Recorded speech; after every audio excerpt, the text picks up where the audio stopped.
Calvo tocándola para Redondo, Redondo para Maradona, Maradona para Redondo, Redondo para Cani, Cani para Redondo, Redondo para Maradona, Maradona en la media luna, tiró, gol. ¡Gol! On peut changer de religion, de voiture ou de femme, mais on ne change pas de club. Cette citation presque devenue adage est née sous la plume de l'écrivain argentin Eduardo Saccheri et illustre parfaitement la relation de fidélité et de loyauté que les Argentins nouent avec leur club et plus généralement avec le football. Aujourd'hui, nous allons parler de la culture, de l'identité et de ce que les tribunes argentines racontent de la société d'un pays qui est, pour beaucoup de passionnés, la référence ultime de la culture foot. Et pour ceci, j'ai le plaisir de recevoir deux invités initiés à cette culture. Spécialiste du foot argentin et de ses tribunes, il a notamment écrit pour le site La Grinta. Très au fait du mouvement ultra en général, il est co-auteur du livre Ultra Mode de vie, mais il vit aussi des moments difficiles puisqu'il est supporter des Girondins de Bordeaux. Bastien, merci d'être avec nous. Salut Malik et merci à toi pour l'invitation. Né d'une mère argentine, il a tout comme Bastien écrit pour le site La Grinta. Après avoir grandi en France et passé ses vacances scolaires du côté de Tucumán, il vit désormais à Buenos Aires. Merci Christopher d'être avec nous. Salut Malik, salut à tous. Les gars, déjà, mis à part pour Christopher, puisqu'on le dit, tu es né d'une mère argentine, mais pour Bastien, à quand revient l'origine de ton amour pour le foot argentin et pour les tribunes argentines? Ouah, il remonte à loin, il remonte à loin. On va dire qu'il remonte au milieu des années 90 où, comme tout gosse passionné par le football, je vois quelques images des éliminations, des éliminatoires de la Coupe du Monde, notamment de la Coupe du Monde 98, etc. Et en voyant les images à la télé, hein, de ce qui pouvait se faire en tribune en Argentine ou même sur le continent sud-américain en général, on va dire que j'ai tout de suite été fasciné. Après, le premier contact avec les tribunes argentines, il remonte en 2009. Mon premier voyage, il est en 2009 en Argentine, où là, on décide de partir justement avec quelques supporters de Bordeaux, s'initier un peu à la culture tribune en Argentine. Je me souviens on allait voir des matchs parfois, on allait voir la première mi-temps. Je me souviens qu'on avait été voir la première mi-temps de la San Lorenzo River Plate pour ensuite filer à la Bombonera à la mi-temps pour aller voir un Boca Vélez, par exemple. Tu vois, on avait vraiment enchaîné pas mal de stades. On avait également fait Rosario, on avait donc Newell's, Central, etc. Et on va dire que par contre, depuis mon premier voyage en 2009, ça a été une grosse claque et je n'ai jamais décroché. Après, par contre, la culture, foot sud-américaine, on va dire, je sais pas, j'ai toujours été fasciné par ça. Comme je te disais, je me rappelle, l'anecdote, c'est que mon grand-père avait, à l'époque, hein, le décodeur Canal+. On enregistrait les matchs parce que Canal+ passait les éliminatoires à l'époque, en pleine nuit, hein, au décalage horaire. On enregistrait les matchs. Je me souviens de quelques Brésil-Pérou, de Argentine-Paraguay, de l'Uruguay, etc. Et en vrai, en voyant ces images-là, j'ai tout de suite été fasciné par ce football-là. Et on va dire que 98, c'est la première Coupe du Monde que j'ai suivi un peu plus en détail. Et là, bah voilà, on avait quelques images d'Amérique du Sud qui nous parvenaient. Je pense notamment, Chris, tu dois t'en souvenir du but de Chilavert avec Vélez, là, du milieu du terrain. Enfin voilà, il faisait partie un peu de la promotion Coupe du Monde 98. Et en fait, toutes ces images qui venaient d'Amérique du Sud, je les prenais, voilà, je les prenais. Et on va dire que après, ça a attisé ma curiosité et ça a fait que je me suis intéressé de beaucoup plus près au football sud-américain. Une chose qui est très particulière, c'est l'ancrage local qu'ont les clubs et leurs supporters. Beaucoup de stades et de clubs argentins sont ancrés dans des quartiers qui sont très identifiés. Par exemple, à Buenos Aires, le quartier de la Boca à Boca Junior, le quartier de Liniers à Vélez, la Paternal Argentinos Junior. On peut continuer encore comme ça très longuement. À Rosario, c'est encore différent. À Rosario, on peut même voir que des trottoirs de certains quartiers sont peints en jaune et en bleu, c'est-à-dire on est en territoire de Rosario Central, et en rouge et noir pour les quartiers de Newell's. Est-ce que vous considérez ces clubs comme des sortes de prolongements des quartiers? Totalement. De toute façon, en gros, les clubs en Argentine, ils prennent vraiment le relais des institutions locales, dans le sens où il y a aussi un aspect social très important dans les clubs. Donc, forcément, si je prends un exemple, par exemple, moi, si j'ai grandi à Liniers, forcément, je vais avoir Vélez comme club le plus proche. Et ensuite, Vélez va m'offrir beaucoup de possibilités de faire des activités. Parce qu'on le rappelle, Chris, je me permets de te couper, ce sont des clubs omnisports, hein, pour la totalité quasiment, non? Exactement, la plupart des clubs en Argentine sont des clubs omnisports. Donc, forcément, si on prend un exemple, par exemple, avec la France, En gros, les clubs argentins, ils prennent un peu le relais sur, le côté MJC. Donc moi, j'ai aussi grandi dans un quartier et moi, j'avais la MJC locale de mon quartier et ben, en Argentine, on va dire, ce qui va prendre le relais de cette MJC, ça va être les clubs de foot. Donc si moi, par exemple, j'ai envie de faire du volley ou envie de faire du basket et cetera, je vais forcément me tourner vers le club le plus proche. Et comment ça se passe? Tu payes une cotisation? Parce qu'on rappelle aussi que beaucoup de clubs ont un système de socios, c'est ça? En gros, tu t'associes. Donc en Argentine, tu as la possibilité d'avoir ce qu'on appelle el grupo familiar quand tu t'associes. Donc en gros, c'est que toute ta famille, tu payes une cotisation par mois et toute ta famille, est socios du club, dont tu payes la cotisation. Donc si moi, par exemple, je vais payer pour ma famille, j'ai une famille de 4 personnes et ben, je vais avoir une promotion au niveau de ce que je paye par mois et ensuite je vais être socios de ce club et ensuite en étant socios, ça te permet d'avoir accès à plein d'activités, des gymnases, par exemple la piscine en été, si tu veux aller te baigner, ça prend aussi le relais, par exemple, des piscines publiques comme on a en France. Bah, en Argentine, tu vas directement dans la piscine de ton club. Tu te présentes à la piscine, tu montres ta carte de sociaux et tu payes pas. Je crois que c'est juste les week-ends, que tu dois payer un supplément, mais sinon du lundi au vendredi, c'est gratuit. Le week-end, tu as envie de faire un barbecue, tu vas directement, dans les installations du club, local. Tu présentes ta carte de sociaux, tu peux avoir accès aux installations. Donc en gros, heu, socialement parlant, les clubs en Argentine sont hyper importants, surtout à Buenos Aires et c'est pour ça aussi qu'ils mettent souvent l'accent pour que les clubs, aient des installations, des bonnes installations. Ça compte beaucoup aussi dans le fait de devenir socios ou pas. Donc, si je prends un exemple, par exemple, les 2 clubs du sud de Buenos de la banlieue sud, si on prend Banfield et Lanús, ce sont des petits clubs, mais ils ont des installations, vraiment au top. Donc ça pousse en fait les gens qui habitent dans la zone, du club à s'associer depuis leur plus jeune âge et ensuite après c'est comme ça aussi qu'ils font naître en eux la passion du club. Donc forcément, si toute ta jeunesse, tu as passé, ta jeunesse, à Banfield, forcément, tu vas supporter, le club de Banfield. C'est ce qui est arrivé, par exemple avec Lanús qui était à une époque, en troisième division et en gros, ils ont commencé à mettre beaucoup d'argent, dans les infrastructures de Socios et ils ont commencé à récupérer toutes les personnes de la zone, de Lanús qui à l'époque justement étaient plus, supporters de Racing ou de Independiente qui sont pas très, très loin, plutôt que Lanús et en fait Lanús ils ont mis le paquet sur leurs installations pour justement permettre aux gens de développer ce sentiment d'appartenance à Lanús et de supporter Lanús derrière. Donc on a beaucoup d'exemples comme ça en Argentine et donc ça fait que, comme je disais, socialement parlant, c'est vraiment quelque chose d'important. Je voulais surtout appuyer les propos de Chris, qui avait d'ailleurs fait un superbe article sur la Grinta, à l'époque, où il y avait les manifestations à Ferrocarril Oeste et où tu avais expliqué tout ça, Chris, un peu ce rôle social, ce sentiment d'appartenance grâce à ça.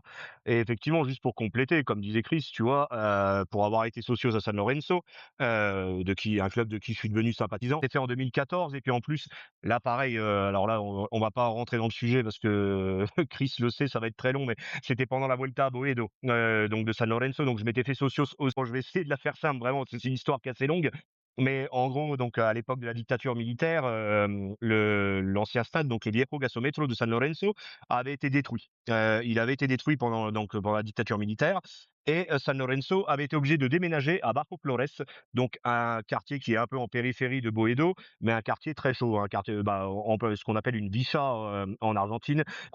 Pour contextualiser les choses, qui est une favelas, voilà, ouais, pour que les gens comprennent un peu plus le langage Vicha, c'est un peu ça. Et donc San Lorenzo est obligé de déménager là-bas. Et en fait, Carrefour, Carrefour, hein, l'hypermarché Carrefour, donc l'entreprise française qu'on connaît tous aujourd'hui, s'est installé à l'endroit où il y avait le Viejo Gasómetro, donc sur le terrain à Boedo, donc là dans le quartier historique de San Lorenzo. Et donc, il me semble que les premières manifestations, Chris, corrige-moi si je me trompe, 2009, il me semble qu'il y a les premières manifestations devant l'ambassade de France où, San Lorenzo, maintenant, devant l'ambassade de France, demande à ce que, Carrefour restitue le terrain historique parce que les hinchas de San Lorenzo estiment que cette installation s'est fait, avec l'aval de la dictature militaire et San Lorenzo dit que Carrefour doit maintenant revendre ce terrain pour que San Lorenzo revienne à son quartier d'origine et donc reconstruise son stade où était le Viejo Gasómetro à l'époque. Et donc, en 2014, 2014, il y a tout un projet de loi qui passe, hein, après 5 ans de lutte, il y a des manifestations assez folles. Si je dis pas de bêtises, il y a une manifestation qui rassemble pratiquement 100 000 personnes, hein, et devant, la Casa Rosada, donc devant le palais présidentiel. Enfin, imaginez-vous un peu le contexte. C'est comme si, des supporters de foot aujourd'hui en France se Vont devant rassemblaient l'Élysée. à 100 000 devant l'Élysée, donc chose qui est complètement improbable en France. Et donc, bon, les supporters de San Lorenzo ont gain de cause. On va dire qu'il y a un bon travail institutionnel qui est fait à côté, hein. C'était sous la direction de Mathias Lamens et Tinelli à l'époque. Donc, ils ont gain de cause. Le projet de loi de restitution historique est adopté en Argentine. Mais par contre, Carrefour est obligé de céder le terrain, mais pas gratuitement. Carrefour le revend, ce terrain, hein, évidemment. Et donc là, les socios, en fait, il y a possibilité de se faire socios à San Lorenzo en étant socios refundador, donc refondateur, et en participant un peu à l'achat. En fait, avec cette cotisation, c'est comme si tu achetais 1 mètre carré. Donc chaque socios avait la possibilité d'acheter 1 mètre carré du terrain à Carrefour pour que le nouveau stade soit reconstruit sur son ancien emplacement. Parler d'ancrage local, ce que racontait Chris tout à l'heure, avec les clubs omnisports, avec le sentiment d'appartenance, etc. On est en plein dans le sujet Ouais, également, où c'est tes clair. supporters, voilà, t'es supporter, voilà, tu vas à 100 000 devant le palais présidentiel pour adopter une loi de restitution historique, c'est assez énorme. Et donc, c'est à ce moment-là que je me fais socios, donc pour justement prendre 1 mètre carré, enfin voilà, aider le club à racheter le terrain à Carrefour. Et en plus, ça correspond à mon année d'installation en Argentine, et ça correspond également à l'année où San Lorenzo gagne la première Copa Libertadores de son histoire. On va dire qu'il y avait tout un truc qui s'était. C'est intéressant que tu nous fasses le petit comparatif avec l'Élysée, la situation française. Je vais en profiter. Alors, je précise, c'est non pas pour d'évaluer la France et dire qu'en Argentine c'est mieux, Mhm, etc. Mais étant donné que notre public est francophone et la majorité donc vit en France, je voulais faire des éléments comparatifs, pardon, mhm, entre ce qui se passe en Argentine et en France. J'ai pris le bassin de population de l'Île-de-France et celui du Grand Buenos Aires, qui sont à peu près équivalents. Donc on a à peu près 15 millions pour Buenos Aires et 12 à peu près pour l'Île-de-France. La superficie est quasiment la même. Et on va comparer en termes de football. En club professionnel, donc dans les 3 premières divisions, en Argentine, à Buenos Aires, pardon, on a le record mondial. On a près de 60 clubs professionnels.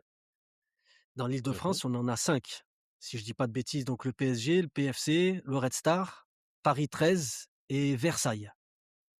Donc 5 contre mhm, 60. On va prendre le quartier de Boedo, puisque tu parlais, qui est le quartier historique du club de San Lorenzo. mhm, Boedo, en termes de population et de superficie, c'est à peu près l'équivalent de la ville de Saint-Ouen, en Seine-Saint-Denis, qui est collée à la porte de Clignancourt, et où réside le club du Red Star. Donc si on compare, on a, avec toute la sympathie que j'ai pour le Red Star, qui est un bon club, qui est un club oui, populaire, etc. Mais on a d'un côté le Red Star et d'un côté San Lorenzo. Le Red Star doit tourner à quoi? Entre 5 et 8 000, je pense, de moyenne au stade de Boer. Magnifique stade, hein, d'ailleurs. On n'est pas là pour dire que c'est un mauvais club, pas du tout.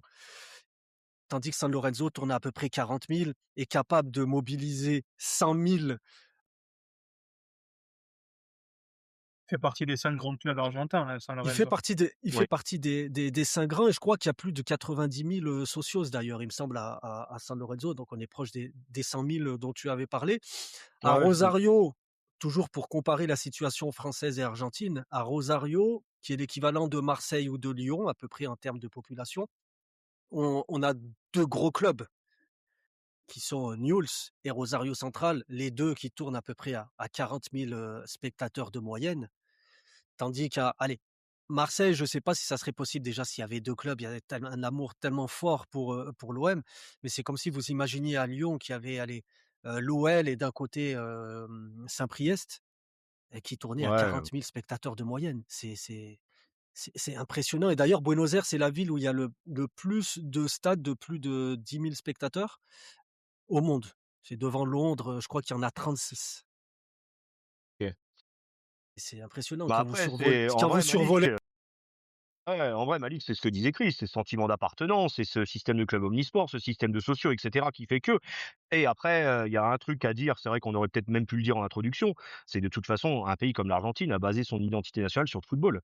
Donc par rapport à la France, en vrai, en fait, c'est effectivement, on fait du comparatif et tu as raison de les faire parce que c'est très important Oui, que la les gens France a, sait. a Ouais, beaucoup de choses et voilà. a le plus grande histoire, on va dire, hein. Exactement. Mais après, par contre, une fois qu'on a dit ça, que l'Argentine avait basé son identité nationale sur le football, que près de 8 Argentins, je crois que c'est ça, Chris, le sondage, c'était 8 Argentins sur 10 se disaient Se sympathisants d'un club déclare de foot. sympathisant d'un club de Ouais, foot, se Oui, quoi. déclarent sympathisants d'un football. Bon, ben voilà. Je Après, pense ce qu'il qu'on faut a, dire aussi je sur pense qu'on a le la système de différence. socios, ce qu'on peut dire aussi sur le système de socios, c'est que socios a un vrai pouvoir au sein du club. Donc, il a le pouvoir de changer les choses, au sein du club. C'est-à-dire qu'il va voter pour son président, il va voter pour le conseil d'administration. Donc il y a vraiment aussi un côté politique, dans chaque club, de foot en Argentine. À titre c'est en ce qu'on a en Argentine, c'est pas des sociétés privées comme on peut avoir, en France. Donc, forcément aussi, ça pousse les gens à devenir sociaux, c'est à être entre guillemets, avoir son destin en main, entre guillemets. oui, et Ouais, ce ouais, sont des acteurs, ce sont des Voilà, ils acteurs. sont être acteurs, acteur. le mot, ils sont acteurs en gros de leur club et de leur passion et de ce qu'ils veulent en faire. Donc forcément, ils vont être beaucoup plus à l'intérieur du club, beaucoup plus actifs que ce qu'on va trouver, dans des clubs où le socio, c'est uniquement spectateur. En gros, il va uniquement être là pour consommer, pour regarder le match de foot et pour rentrer chez lui. En Argentine, c'est différent. En Argentine, il va être là pour supporter son équipe forcément, il va aussi être là pour profiter des installations de son club et il va être là aussi pour, voter pour le destin de son club. Donc forcément, on a quand même une grande différence avec ce qu'on peut trouver en Europe. Après je crois qu'en Espagne, c'est justement, je crois que sur le Barça et le Real aussi, je crois qu'eux aussi, ils votent pour leur président. Barça, Real et Athletic Bilbao si je me Athletic trompe pas. Bilbao, ouais. Mhm. Donc par contre en France, on n'a pas ce genre de système. Bastia Personne avait va essayé de aller le faire. Bastia à en l'époque où ils stade. redescendent Bastia l'avait fait dès qu'ils étaient redescendus en National 2 à l'époque. Non, ils avaient même été plus bas. Si j'ai pas de bêtises, c'était même en N3 Bastia qui s'était retrouvé. Alors je sais plus exactement, mais Bastia avait refondé un peu le club comme ça. Mais je veux dire, ça reste des projets très sporadiques. Et une fois que tu retrouves le haut niveau, c'est tout de suite des investisseurs privés qui reviennent derrière, quoi. Et si on Ouais. parle par exemple des 2 plus grands clubs, forcément des 2 géants argentins, être socio de Boca ou de River, c'est un luxe au jour d'aujourd'hui. Mmh. C'est-à-dire Ouais. que, tu as une file d'attente de 15 ans, tu peux pas être socio du jour au lendemain à Boca ou à River. Déjà, être socio, forcément, tu vas avoir accès au stade. Donc quand tu as par exemple, Boca qui a à peu près, 320 000 socios, je crois, entre les socios actifs, ce qu'on appelle les socios actifs et les socios adherentes. Donc c'est une autre catégorie. En fait, ils ont mis plusieurs catégories de socios de sa Boca tellement il y avait de demandes. Donc déjà, si on compte l'ensemble des socios avocats, je crois qu'il y a à peu près 320 000 socios. C'est le club avec le plus de socios au monde avec Benfica, si je ne me trompe pas. Ouais, Mmh. ça va. Donc, imagine, déjà pour un stade, je crois la Bombonera, elle fait 50-55 000 places. Donc déjà, tu vas pas pouvoir aller au stade tous les week-ends. Donc déjà, si tes Ouais, socios il faudrait qu'ils actifs, construisent. Ouais. c'est ça. Donc déjà, Rivers, ils ont le même problème. Donc déjà, si tes socios actifs, forcément, c'est un luxe. Donc même si tu peux pas aller au stade, il vaut mieux pour toi de continuer à payer, ce qu'on appelle la quota sociale, l'abonnement tous les mois, sinon déjà tu perds ton ancienneté. L'ancienneté aussi ça marche beaucoup en Argentine, surtout quand tu as des gros matchs et que tu as des filtres. Par exemple à Racing l'année dernière, quand ils ont joué la demi-finale de Libertadores contre Flamengo, le filtre, c'est quasiment tous les socios qui avaient, plus de 10 ans d'ancienneté au sein du club. Les mecs qui étaient socios depuis 3 ou 4 ans, ils ont pas réussi à avoir des places, par exemple. Donc forcément sur les grands clubs, être sociaux, c'est vraiment, même socialement parlant, c'est un luxe, quoi. Chris, Mmh. tu parlais d'influence. D'ailleurs, River sur l'année 2000, sur la saison 2024-2025, ouais, a la plus haute moyenne du monde avec Ouais, je crois ils avaient fait 15 matchs, 80 à 000. domicile, ouais, 15 matchs à domicile, guichet fermé, sur un stade de 85-90, je crois, maintenant qu'ils ont fait les travaux. Donc imaginez, 90 000 personnes, Et pendant un an. ce qui est fou, c'est que dans la même ville, enfin, on va dire ouais, comme on le disait, dans le Grand Buenos Aires, vous avez donc River à 80 000 de moyenne, vous avez Boca à plus de 50 000 de moyenne, parce que la Bombonera, je crois, c'est 52. un peu plus de 50 000. Mmh. Derrière, vous avez Racing, Vélez, San Lorenzo, Independiente qui tournent à 40 000. On est toujours à peu près. Ensuite, on Mmh. a Huracan, Estudiantes et Gimnasia La Plata qui, eux, tournent aux alentours de 30 000. C'est pour ça que C'est c'est c'est fou. un vrai casse-tête pour les organisateurs d'organiser des matchs parce que généralement, ils font en sorte que Boca joue à domicile un week-end, River joue à domicile l'autre week-end. San Lorenzo joue à domicile un week-end, Huracan, qui est le rival historique, Oui. qui est le quartier, c'est à côté, quoi. C'est à, je sais pas, c'est peut-être à 1 kilomètre de, les deux stades sont séparés de, tu me corrigeras, Bastien, tu dois savoir mieux que moi, mais ils sont vraiment pas loin. C'est vraiment Donc, pas loin parce que oui, en bus de mémoire, tu mets 15 minutes, en bus de ville, minutes. tu mets 15 minutes quoi, ouais, c'est Donc, vraiment juste à ils côté. doivent organiser pour que San Lorenzo joue à domicile un week-end, Huracan joue à domicile l'autre week-end. Racing, pareil. Leur stade, il est séparé de 500 mètres, 400 mètres, je crois. Donc, en plus, par exemple, si on compte la Bombonera et par exemple le stade de Racing, ils sont pas loin non plus. Tu as juste à traverser ce qui sépare en gros Capitale Fédérale qui serait le Buenos Aires Intramuros et la banlieue sud, mais c'est vraiment, en voiture, je crois, tu as 10-15 minutes. Donc imaginez les organismes de sécurité pour organiser les matchs à domicile de toutes les équipes.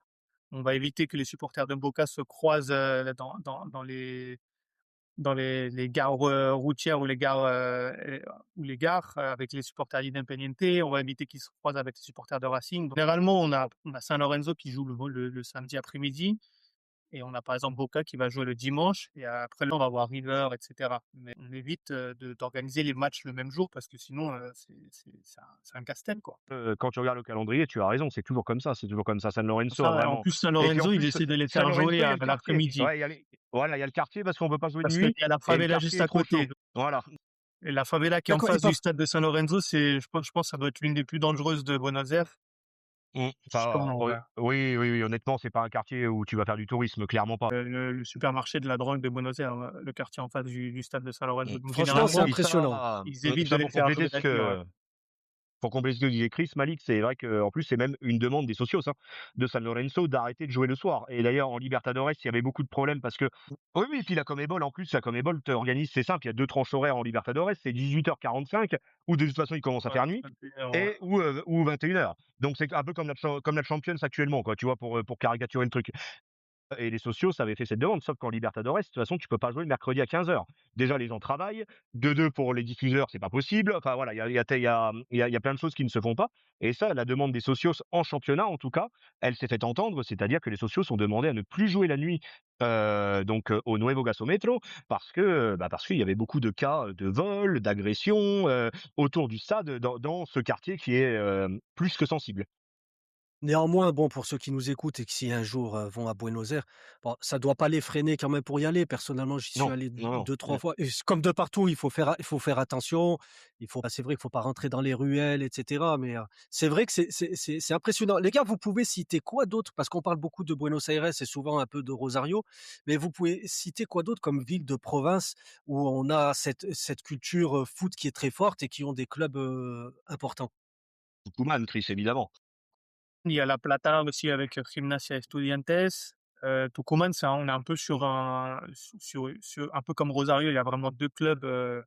Généralement, la partie nord de la ville de San Miguel de Tucumán est plus supporter d'Atlético et la partie sud est supporter de San Martín, donc le rival. Donc, mais c'est moins marqué quand même qu'à Rosario. On voit aussi, par exemple, enfin, tu vas dans certains quartiers de Tucumán, ils sont tous, il y a des graffitis en honneur à Tu Atlético ou à peux San situer, Martín. Chris, tu peux situer Tucumán? On est plutôt, On est plus au sur le nord? nord de l'Argentine. Ouais, je crois que c'est la ville, San Miguel de Tucumán, c'est la ville la plus grande du nord de l'Argentine. Si je me trompe pas, c'est la cinquième ville d'Argentine. Donc tu as Buenos Aires, Rosario, Rosario? Cordoba, je crois que tu as Mendoza et tu as Tucumán, qui est la Alors à cinquième. Cordoba, on a quoi comme club à Cordoba? Cordoba, Ouais, L'Instituto? pareil. Par contre, Cordoba, Cordoba j'allais les est citer plus, est plus aussi, ouais. divisé, ouais. Cordoba sera plus divisé, donc t'as Belgrano, t'as Talleres, mais après t'as aussi Racing de Cordoba et t'as Instituto. Donc là, 4 ce clubs. serait plus, voilà, ce serait plus divisé par quatre, on va dire. Bien que La les deux premiers Mendoza? que j'ai cités sont plus suivis que les deux autres. Et men mais Talleres Belgrano, ça reste vraiment le gros classico de Le Cordoba ouais, gros quand même, classique de Cordoba. ouais, clairement. Et Mendoza au Mali, bah, c'est Godoy Godoy Cruz. Cruz, c'est Ouais, Independiente Rivadavia. C'est ça, ouais, Godoy Cruz, ouais. Independiente, je crois il y a Gimnasia aussi qui joue en deuxième division. Oui. Donc, il y a plusieurs clubs aussi. Mais Mais clairement à l'intérieur, et je pense que, ouais, comme tu as dit Malik, on y reviendra tout à l'heure, mais le Classico de Rosario, je pense que vous allez être d'accord avec moi, il est un ton au-dessus il est vraiment au-dessus de la mêlée, Ouais, c'est ouais, dans ce qui ouais. se fait, à ce qu'on appelle l'intérieur, donc en province, en je Argentine. crois d'ailleurs que Central, Rosario Central, le club de C'est le Di plus Maria, vieux, non? c'est un des plus vieux et c'est aussi un des clubs avec le plus de socios. Je crois ils ont plus de socios, par exemple, que San Lorenzo ou que Racing, Mmh. si je me trompe Ouais, pas. c'est pas étonnant, Sachant ouais. que c'est pas un club de la capitale. On en parlera tout à l'heure dans les plus grosses rivalités et oui, Rosario, Central, Newell's, c'est quelque chose. Je voulais aborder également la partie, bah, peut-être, la plus forte de la culture argentine, ce sont ces fameux chants. Ces chants qui influencent, on est d'accord, qui influencent le monde entier. Oui. Oui, clairement, ouais. Alors c'est pas toujours bien repris parce que ce soit en Espagne ou en France, quand on essaie de reprendre des chants, des airs argentins, c'est comme sur WhatsApp quand on écoute des messages en 1,5, vous savez la C'est ça. vitesse? Au niveau du rythme, Au niveau du rythme, au niveau des paroles, les mecs sont pressés parce qu'on entend parfois des airs: «Ah ce chant il me dit quelque chose». Est-ce que c'est beaucoup plus vite? Alors d'où viennent ces chants? Tu as un peu de tout, hein, tu un peu de tout, hein, ouais, tu ça vient du rock national, ça vient de la Le rock, ouais. cumbia, les derniers la cumbia, c'est un style musical assez populaire dans les quartiers et en gros, je dirais que les 2 styles musicaux, les prédominants en Argentine, ça va être le rock, comme dit Bastien, le rock national et ça va être tout ce qui est cumbia. Donc, cumbia, de Santa Fe, la cumbia del Villera qui est la cumbia des favelas et cetera et donc en gros, ce qu'ils font en Argentine, c'est qu'ils récupèrent, des chansons populaires de ces 2 principalement de ces 2 styles musicaux. Ils changent les paroles et ils y rajoutent le rythme de stade. Mais c'est pas forcément des chants récents, Chris, hein. Il y a des chants parfois, non. il me semble qui viennent des années enfin c'est des années 70-80 mais qui ont perduré dans le temps, c'est ça? Ça, ouais, ouais. T'as même du Mercedes Sosa, hein, si on veut, enfin voilà, tu vois? C'est il y a vraiment, ouais, ouais. C'est des chants qui peuvent, comme tu dis, même qui datent même un peu avant les années 60, hein, pour certains.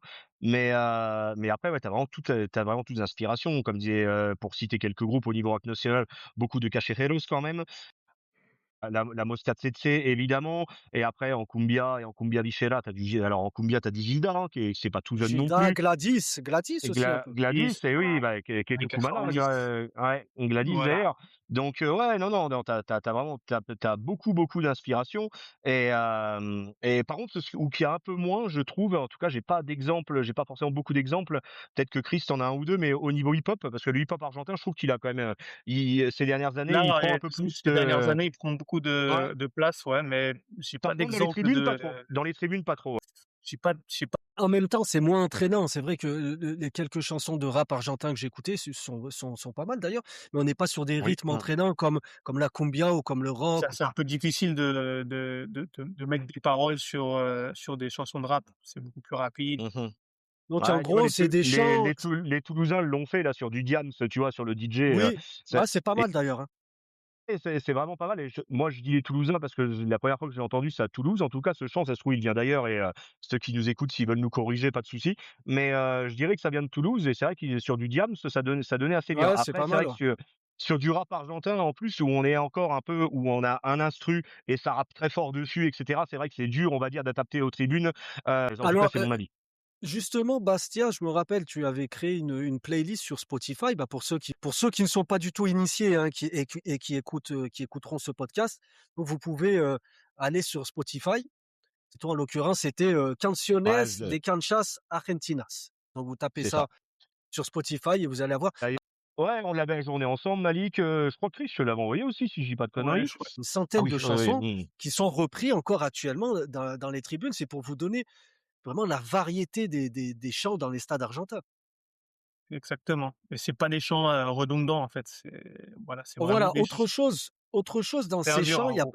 il y a beaucoup de paroles. Alors c'est vrai qu'ici en France, Sébastien, tu le confirmeras, toi qui connais bien les tribunes françaises, les chants se limitent à quelques mots. Même moi qui quand je suis au stade, c'est vrai que dès qu'on dépasse 2 phrases, quasiment, les mecs, pour X raisons, n'arrivent pas à suivre On en a du mal à Argentine coord ou bien même dans ouais, une tribune effectivement, ouais. là, les mecs, ils peuvent y aller sur plusieurs fois. Alors pas qu'en Argentine, quand vous allez au Maghreb, par exemple, que ce soit en Algérie, au Maroc, en Tunisie ou encore ailleurs, il y a des chants qui sont super longs et qui restent rythmés. Mais j'ai l'impression qu'en France, c'est presque impossible. Enfin, c'est pas impossible, mais c'est très difficile de voir cette chose. Et dans ces chansons, donc il y a aussi bien de l'humour, de la provocation, que de l'autodérision, que des piques envers leurs rivaux, c'est ça?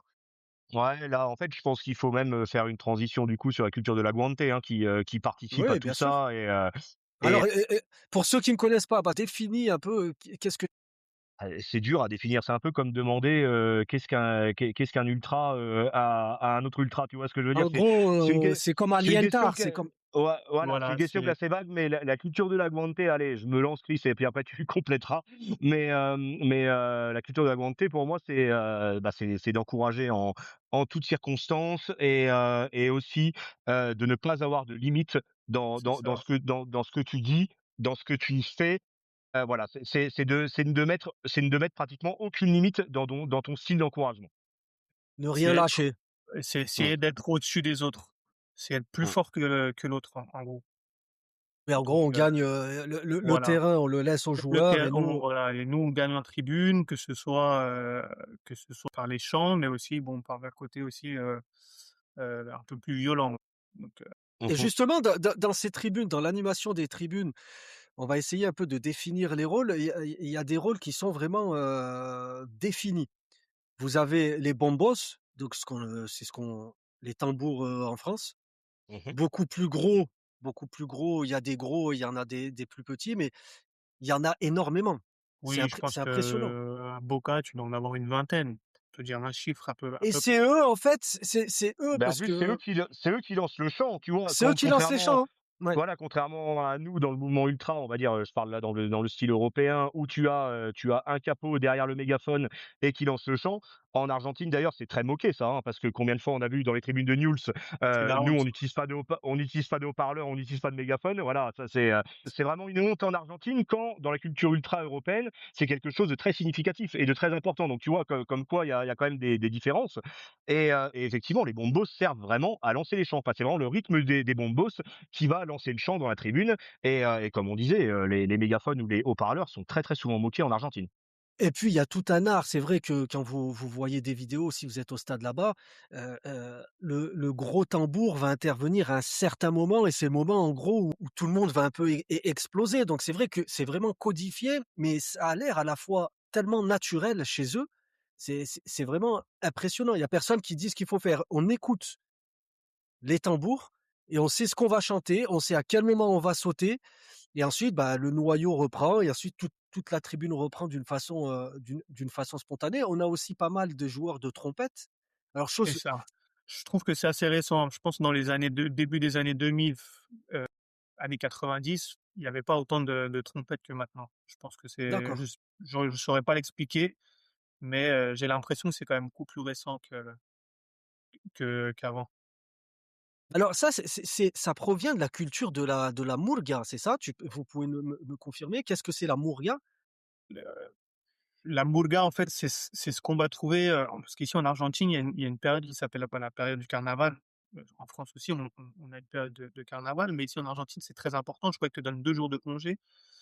Ils te donnent 2 jours de férié pour que tu puisses fêter le carnaval. En gros, carnaval, voilà, c'est, les gens sortent dans la rue, font la fête, sont déguisés et cetera et en gros, chaque quartier, c'est pareil. Chaque quartier, a ce qu'on appelle cet orchestre-là s'appelle la murga et en gros, ils vont sortir dans les rues de Buenos Aires et ils vont faire la fête et cetera et en gros, en fait, le rythme qu'on a dans le stade, c'est le même rythme que ce qu'on va trouver pendant la période de carnaval en Argentine, dans les orchestres. Donc tu auras le bombo, et cetera et en gros, c'est pour ça que cette culture du carnaval, elle est désormais présente dans ce qui est la culture, tribune. Par exemple, à Boca, ils ont une phrase assez célèbre qui dit: «Voilà, Boca es pueblo, Boca es carnaval». En gros, Boca, c'est le peuple, Boca, c'est le carnaval. Donc en gros, ils font référence, à cette culture du carnaval en Argentine. Je crois que c'est en fin février, début mars. Bastien, tu peux me corriger si je me trompe. Si, si, oui, oui, les fériés, c'est à cette époque-là, hein, comme tu dis, il y a 2 fériés et on arrive 2 jours souvent à le fériés. coller, on Et arrive en souvent gros, à faire c'est des ce qu'on week-ends de appelle en 4-5 jours. Argentine, c'est ce qu'on va appeler voilà, férié, feriado por carnaval, en gros. Donc les gens, ils vont Mmh. sortir dans la rue, il va y avoir des concerts dans les rues, il va y avoir des concerts le soir, il y aura des groupes de musique un peu partout, et cetera. Et du coup, chaque quartier en Argentine, à Buenos Aires, Son a école. son propre orchestre. Et généralement, l'orchestre du quartier, il va avoir les mêmes couleurs que le club local. Donc, par exemple, à Hamburger de San Lorenzo, ils vont avoir les couleurs de San Lorenzo, et cetera. Ils vont sortir dans la rue à Boedo, ils vont jouer l'orchestre va jouer le carnaval. On va avoir la même chose du côté de la Paternal avec Argentino Junior, on va avoir la même chose du côté de Saavedra avec Platense, et cetera. Donc, en gros, enfin, la culture du carnaval, elle est parallèlement liée à la culture de ce que tu vas avoir en tribu. D'accord, donc ils sont oui, voilà, on a repris ces codes-là, ce qui C'est montre ça, vraiment le côté populaire. Ce qu'on retrouve dans la rue, en gros, on le retrouve dans dans la les tribune. tribus. Alors toujours dans ces codes, il y a une autre, culture, c'est celle des bâches et des fresques murales et les bâches. On retrouve à peu près des similitudes, hein. Ce que vous allez trouver dans une magnifique fresque murale, pouvez la retrouver dans une bâche, dans le stade. C'est très différent de ce qu'on C'est peut voir. ça. Alors il y a souvent des visages, c'est très, très beau. Il y en a même qui ont des entreprises, hein, il me semble, Ils font des bâches pour tout le monde, quoi. Donc c'est leur boulot, quoi. Les différents, groupes de supporters ou barras d'Argentine leur demandent de faire des bâches et voilà. Parce qu'il y a pas vraiment de culture de tifo en Argentine. C'est pas comme en France où tu as un tifo par match, ou un tifo pour les grands matchs. En Argentine, généralement, l'entrée des joueurs, ils sortent la bâche principale et il y a pas de en France, on va avoir des tifos différents, ça va pas être tout le temps le même tifo. Que c'est pas du tout dans la culture, comme disait Chris, c'est pas dans la culture badass de faire du tifo et même l'utilisation des banderoles. Là, vous parlez de bâches, mais l'utilisation des banderoles pour chambrer l'adversaire, pour lui rappeler, on va dire, une rencontre belliqueuse qu'il y a eu quelques mois, quelques années en arrière, ça n'existe pas en Argentine. En fait, tout ça, c'est dans les champs et justement, on parlait de la culture de la guante, c'est ça. C'est que dans un champ, en fait, vu qu'ils ont la capacité de chanter, de coordonner toute une tribune, de raconter toute une histoire, que ce soit une histoire sportive, que ce soit une rencontre belliqueuse, que ce soit plein de choses, en fait, ça, ils vont le raconter dans le chant. Et c'est vrai que la culture tifo et la culture banderole, alors même s'il y a eu des banderoles très marrantes dans la culture Barras Bravas, moi j'en ai une qui me vient en tête, c'est celle de Vélez, qui avait mis à la Nueva Chicago tous les stylos des Bidas, comme avec le B de la deuxième division. Il y en a une autre à Huracan qui est pas si vieille, qui menaçait de mort un arbitre suite à différents scandales d'arbitrage qu'il y avait eu dans le championnat. Donc des banderoles, ils l'utilisent un peu, mais on va dire que c'est beaucoup moins fréquent que dans le mouvement ultra européen. Vraiment. Parce que ces histoires-là, ces choses-là, il les raconte dans un chant qui peut, comme disait Chris, qui est déjà pas sur un rythme redondant et qui peut durer et durer et durer. Enfin, je veux dire, des chants en Argentine, ils peuvent durer 15-20 minutes sans aucun souci, en train de raconter une C'est épopée ça, sportive et ça. Et pour revenir sur les tifos, donc et d'ailleurs ils appellent ça le mosaico là-bas en Argentine ça y plutôt quoi. qu'un tifo. Et c'est vrai que là il y en a beaucoup moins et même faut dire ce qui est des fois dès que tu en vois apparaître sur les latérales etc. En général c'est même le club qui peut mettre en place quelques petits trucs ouais, sur, même Surtout sur sur les par les rapport latérales. télés. à l'architecture C'est du ça. stade aussi. Tu peux pas organiser Ouais. de tifo, en tribune populaire comme en France, en virage, étant donné que c'est des places debout. Donc, je sais en France, je parle sous votre contrôle. Pour organiser le tifo, généralement, ils mettent, une Bah t'as feuille les par sièges. place, et cetera. En Argentine, c'est impossible vu que tu es C'est debout. pour ça que les rendus ne sont pas Exactement, et puis extraordinaires les souvent. rendis sont pas bons, donc forcément, Par par contre, ce qui se fait en Argentine et qui est extraordinaire, c'est le recibimiento, donc l'entrée des joueurs, hein, où là, la culture de la guante est à son paroxysme, et là, tu fais voir que tu es déjà le plus fort en tribune, tu intimides l'adversaire, et alors là, ça peut être représenté par des papelitos, par des chants très forts, mais également beaucoup plus de pyrotechnique en Europe.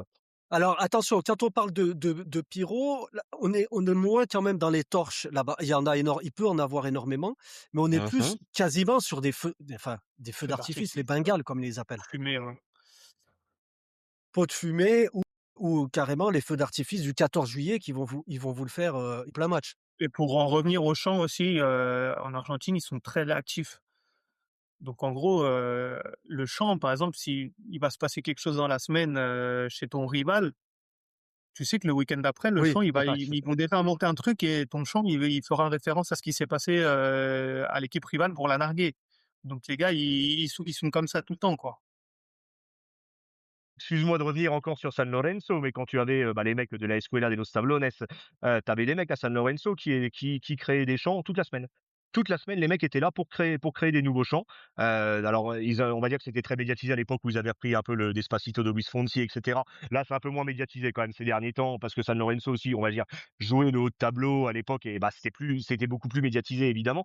Mais, je veux dire, la Escuela de los Tablones, Malik, c'est comme si tu avais une section dans ton groupe qui était là au niveau de la créativité des nouveaux chants que tu Oui, allais, oui. emmener au stade, le week-end d'après, quoi. Donc Donc c'est ça c'est rejoint ce leur que fonction principale. ouais, Voilà, c'est ça, par exemple, disait Chris. si je te donne un exemple, pour te donner un exemple, c'est pas arrivé, mais je te donne un exemple. Je sais pas, la barra de Racing, elle s'est fait voler une bâche par les Colombiens pendant la Libertadores, par exemple. Bah, tu sais que le week-end d'après, les supporters d'Independiente qui sont leurs rivaux, ils Mmh. vont inventer Ils vont un les chant brancher. et ils vont faire référence à ça. Ils vont leur dire, ah ouais, mais toi, tu t'es fait voler ta bâche par des Colombiens. Donc, en gros, enfin, c'est Ouais, ouais, bien caricatural sûr, ce que je Mmh. te dis, mais c'est en bien gros, sûr. les Il y a gars, une certaine, ils sont au taquet, H24. en ce qui concerne les codes vestimentaires, s'il y en a pouvait, qu'est-ce que vous avez à dire sur parce qu'en Europe, on voit, c'est assez codifié, les ultras s'habillent d'une certaine façon, les gens lambda d'une autre avec le maillot du club. Là-bas, pas de Et après le bob est quand même, assez, fréquent. Souvent des bobs, toujours mais aux bon après couleurs du couleur du club, mais après c'est vraiment les mecs qui sont habillés, comme ils sont habillés, au dans quotidien. au quotidien, ouais. Après il y a beaucoup de tatouages. La plupart des gens sont tatoués, donc si tu vas en plein été dans un stade en Argentine, les mecs qui sont tous torse nu, tu verras tout le monde qui a un tatouage de son club, même les femmes. C'est assez impressionnant. Donc mais après au niveau Donc du là-bas code, ouais, vestimentaire, là-bas, du mec qui fait partie vraiment de la bara au mec, supporter lambda, il va venir survêt du club. L'autre, bon, il aura peut-être c'est le ça, bob, l'autre n'aura pas le bob. Mais voilà, on n'accorde pas d'importance à mettre une marque en avant et cetera, comme on peut Non, beaucoup c'est le ça, voir. tu auras jamais, pour caricaturer, tu auras jamais des Samba ou des Diadora aux pieds. Fred Tu n'auras pas de Perry, Stone Island, tu n'auras pas de Fred Perry, tu n'auras pas de d'ailleurs, alors là, je m'avance peut-être un peu, mais je pense que même ces codes vestimentaires-là, un Barras te voit avec du Stone Island sur toi, je sais même pas s'il tilte plus que ça, quoi, il honnêtement. connaît Ouais, pas, là, on a rien à faire, ouais. il connaît Non, il pas. a rien à faire, tu vois? Lil Scott, je suis sûr ils ne connaissent même pas, enfin, voilà, quoi, on est vraiment sur des codes vestimentaires totalement différents par rapport à ce Et qui peut ap se faire en Europe, hein. et après aussi pour revenir, au sujet précédent au niveau des bâches et des drapeaux, c'est je sais pas si quand vous regardez un match en Argentine, vous voyez qu'il y a vraiment énormément de bâches autour du stade. Donc en gros, en Argentine, les gens ramènent la bâche du quartier qu'ils représentent. Qui parlent déjà avec la barra et eux, ils ont déjà des entre guillemets «des accords», ils connaissent, ils vont y mettre leur bâche. Après, si moi, par exemple, je viens, personne me connaît, j'essaie de mettre ma bâche avec mon quartier, on me dit: «Ouais, toi, qu'est-ce que tu fais avec ta bâche? Cette bâche-là et tu la mets pas D'accord. ici». Ça peut Mmh. arriver.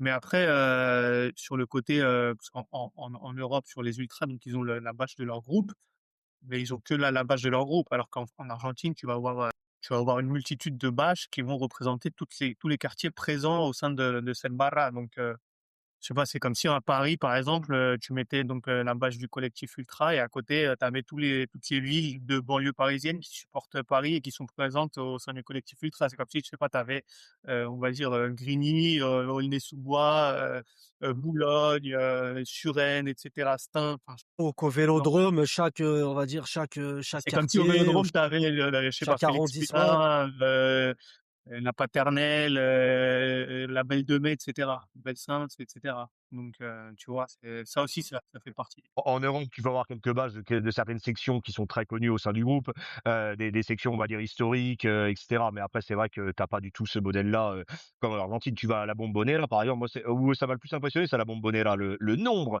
de quartiers, de villes périphériques qu'il y a, comme bâche à la Bombonera, enfin, il y a plus un espace de vide, hein. C'est assez impressionnant pour le coup. C'est pour ça D'accord, il aussi, y a par exemple, que beaucoup de gens se posaient la question parce qu'à Boca, il y a une bâche qui s'appelle Boulogne. En fait, Boulogne, c'est une ville de banlieue nord d'Argentine Justement, c'est une ville elle s'appelle Boulogne-sur-Mer parce qu'en gros, l'un des libérateurs pendant l'indépendance argentine, qui est José de San Martín, est décédé à Boulogne. Donc, en gros, ils ont donné le nom de cette ville de banlieue nord. Et en hommage à cette personne, ils l'ont appelée Boulogne-sur-Mer.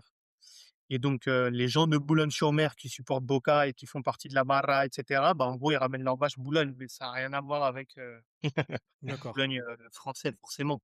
Donc, tu peux avoir Boulogne à Versailles aussi. Il y a une ville qui s'appelle Versailles qui est pas très loin Mmh. de Liniers. Donc, il y a beaucoup aussi de références à certaines villes ou quartiers en français.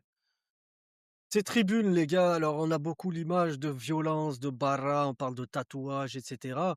Mais pour ceux qui sont déjà allés en Argentine, on se rend compte qu'au final, on voit aussi beaucoup de familles, de femmes, on voit de même parfois des bébés qui ont quelques mois, qui sont dans les bras de leur mère ou même des personnes très âgées.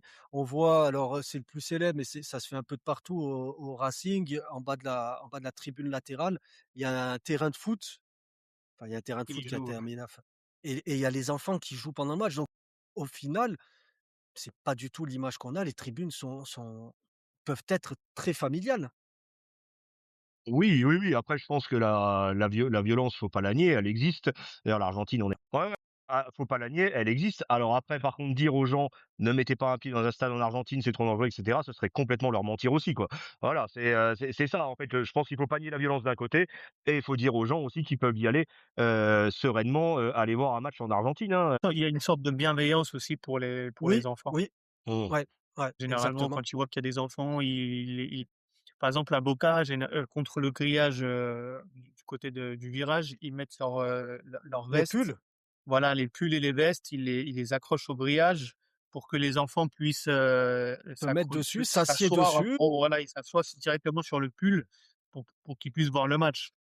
5 ans, 4 ans, ils peuvent regarder le match correctement sans que personne, ne les embête. Les gars, on va aborder un thème qui est central et je sais qui t'a beaucoup embêté, Chris. Tu es argentin et c'est vrai que depuis, cette fameuse coupe du monde de 2022, certains chants ou même certaines vidéos qu'on pouvait voir ou certaines réactions de joueurs et cetera, lorsqu'on parle d'Argentine, beaucoup maintenant mettent l'étiquette raciste. On va essayer d'aborder ce thème sans, nier certaines choses et sans, non plus essayer de dépeindre une réalité qui ne l'est pas. Mais une réalité au quotidien, bah, on peut le dire tous les 3, qui n'est pas du tout, ce qu'on peut penser. Mais on va se concentrer donc sur ce pseudo-racisme, dans les tribunes. Le côté sociétal, on n'a pas le temps pour tout développer, sinon on va faire un podcast de 10 heures. Donc dans ma question, on a déjà la réponse, hein.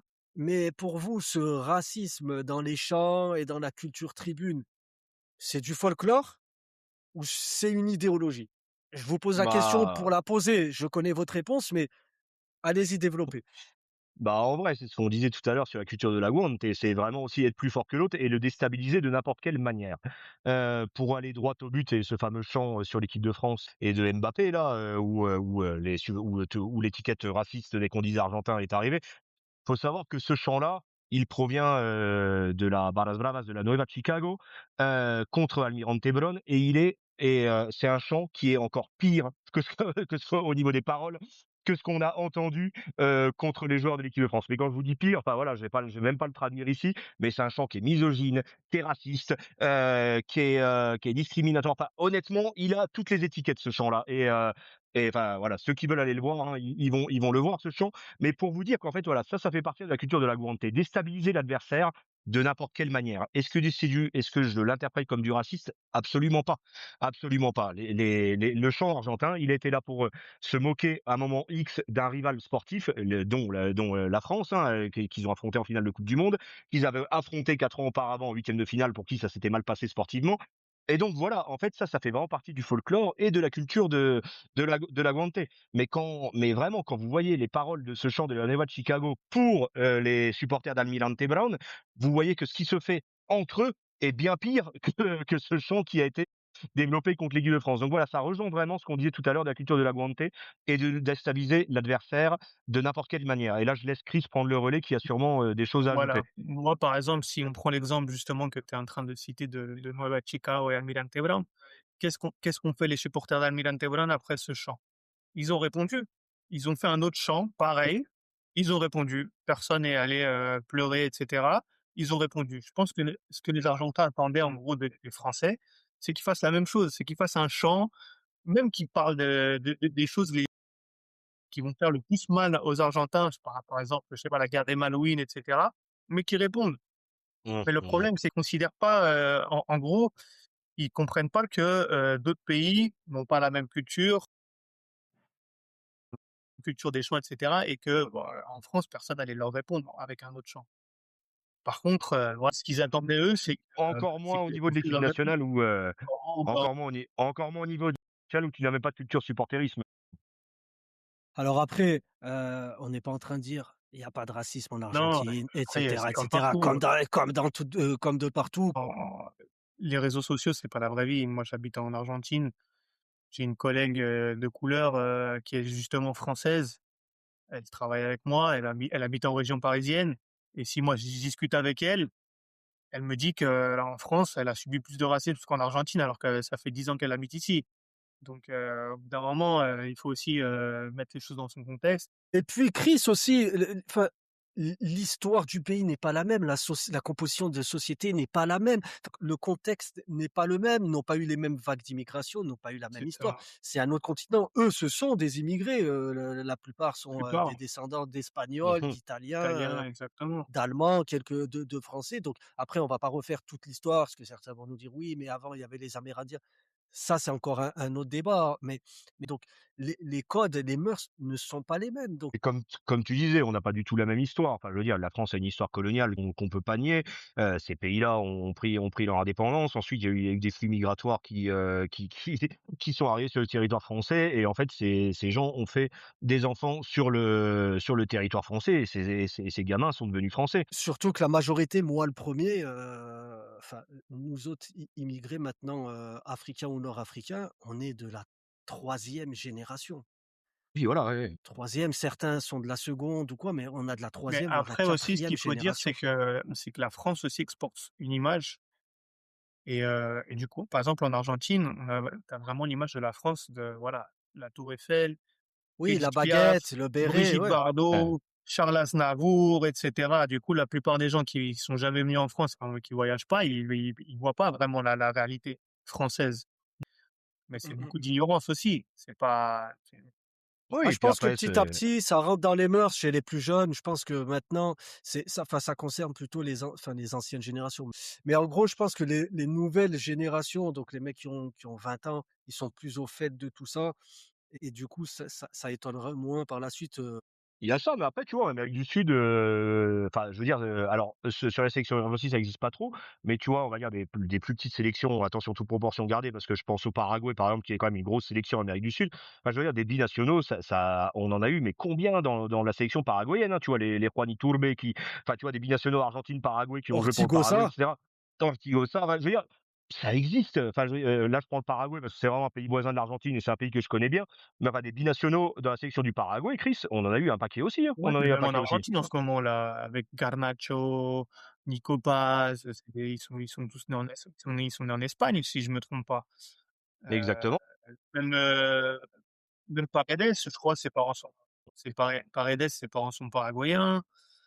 Donc il y a quelques exemples. Pourtant personne s'étonne qu'ils jouent en sélection nationale. C'est ça, ouais, ouais. Ouais, mais comme tu dis, Malik, c'est pas non plus pour, dire que tout est rose et discrimination aussi, par rapport au même entre eux, hein, il y a des problèmes de discrimination entre, les personnes de Buenos Aires et les personnes de l'intérieur de l'Argentine. Il y a des discriminations, il y a beaucoup d'immigration aussi, bolivienne, paraguayenne, et cetera, et il y a aussi pas mal de discrimination par rapport à ça.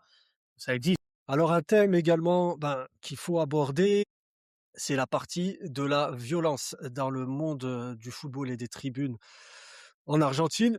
Depuis 1922, Bastien, tu me corrigeras si je me trompe, Ouais. de 1922 à 2024, on dénombre à peu près 300 morts liés à des histoires de tribunes. Est-ce que tu peux donner un peu une idée de ce que représentent ces 300 morts? Est-ce que ce sont, lors d'affrontements entre factions rivales, entre des Il y a inchadas vraiment différentes? Il y a de tout? Il y a ouais, il y a vraiment un peu de tout, hein. Tu sais que le premier mort lié au football, on va dire, en Argentine et d'ailleurs ça s'est même pas fait en Argentine, c'était en Uruguay lors du tournoi sud-américain qui était l'ancêtre de la Copa América. Donc c'était le 2 novembre 1924 pour te dire, où il y a eu des 24, rixes d'accord. ouais, 1924, où il y a eu des rixes entre Uruguayens et Argentins et il y avait un coup de feu qui avait éclaté à Montevideo et ça, c'est vraiment le premier mort, on va dire, qui concerne un peu du supporterisme organisé en Argentine parce que le l'auteur du coup de feu, faisait partie de ce qu'on pourrait définir alors, c'est vraiment, très peu précis, mais du prototype de la Barra Brava de Boca. Voilà, c'était vraiment un groupe de supporters organisés, mais dans les années 20, donc qui n'a rien à voir avec ce que l'on connaît aujourd'hui. Mais tu vois, le premier mort, 1924.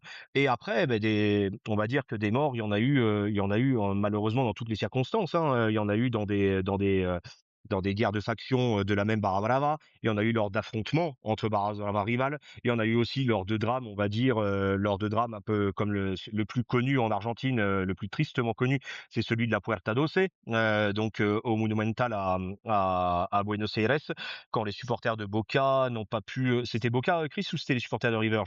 Non, c'était C'est Boca, hein. Boca, ouais. C'est les Boca, ouais, quand ils n'ont pas pu évacuer le stade on va dire que il y a des gens qui ont été complètement écrasés contre les portes qui ne s'ouvraient pas pour libérer la tribune visiteuse du Monumental. Donc voilà, des morts, il y en a vraiment eu dans différents contextes, mais par contre, c'est vrai qu'on est sur un chiffre qui est assez hallucinant, même pour te reprendre, Malik. C'est à l'heure actuelle 352 morts dans toute l'histoire du football, selon l'ONG Salvemos el Football. Donc Sauvons le football, qui est une ONG qui est apparue dans le milieu des années 2000, on va dire pour combattre un peu la violence en Argentine. Et à l'heure actuelle, si je comprends bien, souvent, ce sont des règlements de compte pour la gestion d'une tribune qui font plus, au final, plus de morts. Donc, c'est même en dehors du stade, plutôt que des affrontements, on va dire, traditionnels entre Ouais, un c'est parquage C'est et ça. l'équipe qui Mmh. reçoit. c'est ça parce que de toute façon en plus tu as une interdiction de déplacement en Argentine qui est encore en vigueur depuis 2013. Donc de toute façon, c'est vrai qu'on va dire que des rencontres entre Barras Bravas Rival, alors évidemment il y en a eu depuis 2013, on va pas on va pas nier la vérité, des affrontements on va dire sur des routes, des affrontements un peu comme ça fortuits, il y en a eu. Mais il y en a beaucoup moins qu'avant parce que vu que tu as une interdiction qui est en vigueur de déplacement qui est là depuis 2013, au final tu as de moins en moins on va dire d'affrontements directs entre Barras Bravas Rival. Sauf que de toute façon, c'est comme tu disais, un peu pour le contrôle de la tribune, pour le contrôle de certains business annexes, hein, on va dire comme la gestion de vente de places dans le stade, des stands, on va dire de nourriture ou de boissons autour du stade, des places de parking autour du stade que certaines barras contrôlent. Effectivement, c'est une grosse rente économique pour certaines barras bravas, notamment pour des grosses barras bravas comme vous le disiez tout à l'heure, hein, River qui attire 80 000 personnes par week-end. Bon ben voilà, hein, on fait le calcul, c'est beaucoup d'argent qui peuvent rentrer à ce moment-là. Et donc là, il y a des guerres de factions, on va dire, pour le contrôle de la tribune, mais aussi pour de tous ces business annexes qu'il y a autour du stade. Mhm. Billetterie, la revente de places, surtout dans les grands clubs, étant donné que tu peux pas avoir accès au stade, par exemple à River ou à Boca. Pourtant, il y a beaucoup de personnes, touristes ou extérieures, au club qui rentrent dans le stade. Bah, ça, c'est le business, généralement des barras de Boca ou de River. Il y a pas mal de choses. Après, on peut même trafic de stupéfiants, dans certains clubs. C'est assez tabou d'en parler, mais c'est des choses qui arrivent. Bah, le chef de la Barra de Boca là, Rafael Diceo, qui est une personne, c'est devenu une personne publique. Les gens le C'est une voient, ils lui demandent une personnalité, ouais. photo, voilà, c'est une personnalité. Et il y avait eu une guerre il y a quelques années, donc C'est ça. entre Rafa Di Seo et Mauro Martin, c'est Juan ça? Martin, et du coup, ils se sont alliés du coup.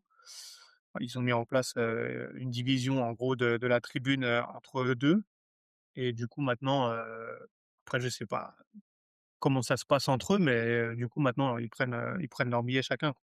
Je me rappelle même d'un commentateur qui a dit: «Oh là là, le stade, la Bombonera reprend un chant, lancé du côté de Raphaël Lizeo». Enfin, vous imaginez un commentateur en plein match, il avait dit ça, hein, c'était vraiment dans les toutes premières fois où Raphaël Lizeo revenait au stade. Il avait dit: «Oh là, on va dire la faction de Raphaël Lizeo a réussi à emmener tout le stade avec lui sur ce chant». Mais vous imaginez, enfin, c'est comme si aujourd'hui, Lisa et Grégoire Margoton te disaient ça en plein match, mais qui est en train de se jouer. Enfin, pour vous dire vraiment le décalage complet qu'il y a, Est-ce Ouais, que vous vous ça souvenez de la caravane? Alors, la caravane, on pourrait dire, cortège dans les termes, en France et en Europe. Le cortège mmh donc qui avait fait les supporters de Boca et qui étaient partis au Monumental en bus et certains donc, en scooter, à pied et cetera. C'était filmé en direct sur la télévision nationale. Ils disaient: «Voilà les bus qui sont en train de parcourir ouais, comme Buenos Aires». l'entrée des joueurs, quoi, comme Comme l'arrivée des l'entrée joueurs. des joueurs. C'est Ouais, c'est dommage vrai. que Tony ne soit pas là parce qu'il aurait pu nous raconter un peu ce qui se faisait du côté de l'Independiente et eux aussi, Mmh. ils ont un leader qui est très connu en Argentine qui s'appelle Bebote. Qui n'est Bebote, plus c'est une d'ailleurs, personnalité ouais, qui ne l'est plus, mais qui est qui est plus encore leader, un ouais. donc une enfin, qui est très Et en connu dans le prison monde des justement, parce qu'il a supporters. essayé de récupérer la tribune il y a 1 mois en arrière, je crois, non? 2 mois en Mais on arrière. fera j'essaierai de faire un épisode qu'avec Tony et un autre ami Fabri, donc 2 Français qui ont vécu vraiment à l'intérieur de cette bara et qui auront vraiment des choses super intéressante à raconter de cette, Barra d'Independiente qui a beaucoup fait parler d'elle. Tout à l'heure, on parlait de rivalité. Alors tous les 2, quelles sont pour vous les plus grosses rivalités hors Boca River? Parce que ça, c'est bon, tout le monde connaît. Central Newell's. Central Ouais, oui, Newell's donc à ça Rosario, on est c'est d'accord? ouais, numéro 1 et de très loin, hein. De toute ma vie. Côté Central News, c'est pour moi le plus gros classico que j'ai fait en Argentine et j'ai eu la chance de pratiquement tous les faire, on va dire les plus gros. Mais Classico, il commence pas samedi. Il commence mercredi. On va préparer le Banderazo. Donc tu peux expliquer le Banderazo, ce que c'est? oui, mais enfin, en gros, c'est le dernier Dernier entraînement. entraînement. Ouais, dernier entraînement avant le Ouvert en classico, public, ouvert voilà. au public. Ah, d'ailleurs, c'est Newell's, hein, qui le fait parce que Central ne fait pas de banderazo, hein. C'est vraiment que Newell's qui le fait et d'ailleurs Central a un chant pour se moquer, de ce banderazo, hein, évidemment, comme disait Chris tout à l'heure, en général, ils se répondent et Newell's fait ce banderazo, donc le stade est ouvert au public, tu as 40 000 personnes et en général, c'est une ambiance, mais vraiment de taré, Donc lors de ce banderazo. pour les personnes qui ne sont pas initiées, vous allez sur YouTube, vous tapez Banderazo, Mmh. avec un Z, hein, Banderazo Newell's, vous tapez ça et vous verrez, bah, les plus beaux. Alors ceux des dernières années sont moins impressionnants que ceux qu'on avait eu par exemple, ce qui était le plus beau, je crois que j'ai vu celui de 2013. C'était impressionnant, il y avait tout le stade, c'était en plein été. Mmh. Donc vous allez à Rosario pendant ces quelques jours-là, mais c'est impressionnant. On sent vraiment, c'est une ville qui est coupée en je pense que dans le monde, bon, ça doit peut-être être le cas dans d'autres villes, peut-être à Belgrade, pour le derby Mmh. de Montevideo, il y a peut-être. Montevideo, il y a quelques Ouais. mais, Après Montevideo, Chris, je l'ai fait aussi, honnêtement, on est un cran en dessous. on peut citer quoi d'autre comme grande rivalité, Chris ou Bastien? Vas-y, Chris. Après, on a Racing Independiente aussi, Independiente. Mmh. Donc ça, c'est de la ville, de la commune, d'Avellaneda, donc Avellaneda, qui fait mais partie ça de fait Buenos partie Aires. aussi, les deux clubs font partie des 5 grands clubs argentins, donc ils ont vraiment des supporters dans tout le pays. Ça aussi, c'est une grande rivalité. Sinon, après, on peut citer aussi, Estudiantes et Gimnasia, par exemple. Donc Donc là, de on est La un peu dans le Plata. même cas de figure, que Rosario avec, vraiment une ville, un cran en dessous quand même de Rosario et de Central et Newell's. Mais, après, il y a beaucoup aussi de rivalités, De quartier? locales, ouais, de quartier. Mais dans les petites divisions, quand tu vois ce qui se passe dans Buenos Aires ou dans le grand Buenos Aires, il y a des classicos qui sont assez incroyables. Je pense, bah, Nueva Chicago, Almirante Brown. Déjà, celui-là, Ouais. c'est alors évidemment, ça ne mobilise pas, 40 000 personnes dans le stade comme, un classico de Rosario ou comme les grands matchs de première division. Mais par contre, ce sont des rivalités qui sont complètement folles. Une pensée pour Bader, hein, un ami à nous qui est supporter d'Almirante Brown, c'est ça, Almirante Brown. et contre Nueva Chicago, c'est ça? Ouais, Donc ouais, ce pour toutes les match-là. personnes qui peuvent aller sur YouTube, hein, n'hésitez pas, vous pouvez aller taper tout ce qu'on est en train de dire, aller vérifier par vous-même et vous allez en prendre, plein les yeux. On peut citer quoi d'autre comme classico? Parce qu'on là-bas, on appelle ça pas des derbys, mais des classicos Mmh. qui sont pas trop médiatisés. Après, t'en as tellement, mais Il y a le Tucumán aussi, là. Ouais, Tucumán. San Martín Atlético, c'est Mmh. quelque chose, hein. Ouais, Surtout que ouais, là-bas, Tucumán, vous êtes quand même très, très fort en termes de recibimiento et de pyrotechnie. Là-bas, Ah c'est ouais. à chaque match, il y a un feu d'artifice. Oui, le stade est tout le temps plein. Tout le temps blindé, le stade, là. Même si tu es en troisième division ou en deuxième division, le stade, il est tout le temps plein. Parce que des classicos, on en trouve même du côté, alors tout à l'ouest, on parlera tout à l'heure des autres régions d'Argentine, mais du côté de Jujuy, ou même si vous descendez dans le sud, vous avez des ambiances de folie aussi dans des plus petits après le stades. truc, Malik, dans le nord de l'Argentine, on va dire dans ce qu'on appelle le nord-ouest et donc le nord-ouest, hein, où se trouve Tucumán, et Tucumán est un cran au-dessus, des autres, de ce qui se fait dans les autres provinces. Parce qu'à Salta, les classicos sont d'une densité moindre, à Jujuy également, La Rioja, ça n'existe pratiquement pas, Catamarca non plus. Enfin voilà, dans le nord-ouest, et après comme tu dis, on pourra descendre vers Mendoza et cetera, mais dans le nord-ouest, s'il y a des gens qui vont faire du tourisme là-bas, parce que c'est une région très touristique et magnifique également. Honnêtement, le Classico de Tucumán est au-dessus. Le Classico de Tucumán est au-dessus dans cette région-là. J'allais dire San Telmo d'Oxud, mais après, je sais pas s'ils descendent si bas non plus, mais en vrai, Ouais, ça, ouais. il y a des classicos au Mali qui sont complètement fous, mais le Où problème, c'est que ça, c'est de dans la le sud? Détroit. Non, Banlieue San sud, Telmo ouais, d'Oxud, banlieue c'est sud, banlieue sud, San Telmo, Dock Sud, oui, oui, ouais, d'accord, ouais, ouais, c'est sur très fort ça aussi. la Isla Maciel. mais là, C'est on est très, plus très sur des fort. classicos vraiment, entre guillemets, de quartier, quoi, parce que c'est pas Mais vraiment c'est des mais Ouais. mais mais c'est c'est très pas mais c'est vraiment une Et carte puis en vrai, postale de Buenos Aires. c'est même le plus, au final, c'est même le plus dangereux. Le Nova Chicago Almirante Brown, le San Telmo d'Oxud, là, on est sur les classicos les plus dangereux. C'est ouais, c'est oui, exactement. parce qu'au final, dans les grands stades, puisqu'on parle d'insécurité et cetera, enfin, on se sentira très peu en insécurité. Par contre, demain, vous allez, je sais pas, à Chacarritas, Ah là, ouais, là, il faut faire un peu plus attention quand même lorsqu'on est un gringo. Quand je dis un gringo, Exactement. un étranger, là, il faut quand même être un À peu plus Boca, sur ils ont ses gardes. l'habitude de voir des touristes, Oui, hein. Là, il y a pas de souci, un groupe par de contre, pour 5 avoir fait Allemands, il y a pas de Nova, problème. Par contre, Chacarita, Chicago et compagnie, ils ont moins et l'habitude. Nova Chicago, je peux te dire que oui, oui, tu y vas habillé. Voilà, tu y vas normal. Tu ne fais pas trop voir que tu n'es pas C'est d'ici. vite de Tu parler vas, fran voilà, t'évites de parler. Tu vas en latéral. En plus, ce qui est bien avec la Nova Chicago, c'est que la Barra, ça allait en latéral. Donc, dès que tu te mets dans la latérale d'en face, on va dire que tu as une vue globale sur le jeu et sur la tribune. Mais c'est vrai que non, il y a certains Après, si quartiers tu comme Nova connais Chi. quelqu'un et qui t'accompagne, Oui, c'est il le y a pas de top souci. parce que, Après, ouais, ouais, c'est clair. généralement, comme ils voient une personne venir de l'extérieur qui s'intéresse à leur club, c'est ce ils que aiment je bien, voulais ouais. dire également, parce que si vous avez un comportement qui est, enfin, un comportement normal, ils vont même très bien vous accueillir parce que de ce que j'ai pu voir, lorsqu'on ne vous connaît pas dans un stade en Argentine, enfin, on peut être beaucoup mieux reçu que ce que je vois lorsque vous Ouais. êtes dans un virage en Europe où il y a toujours cette méfiance.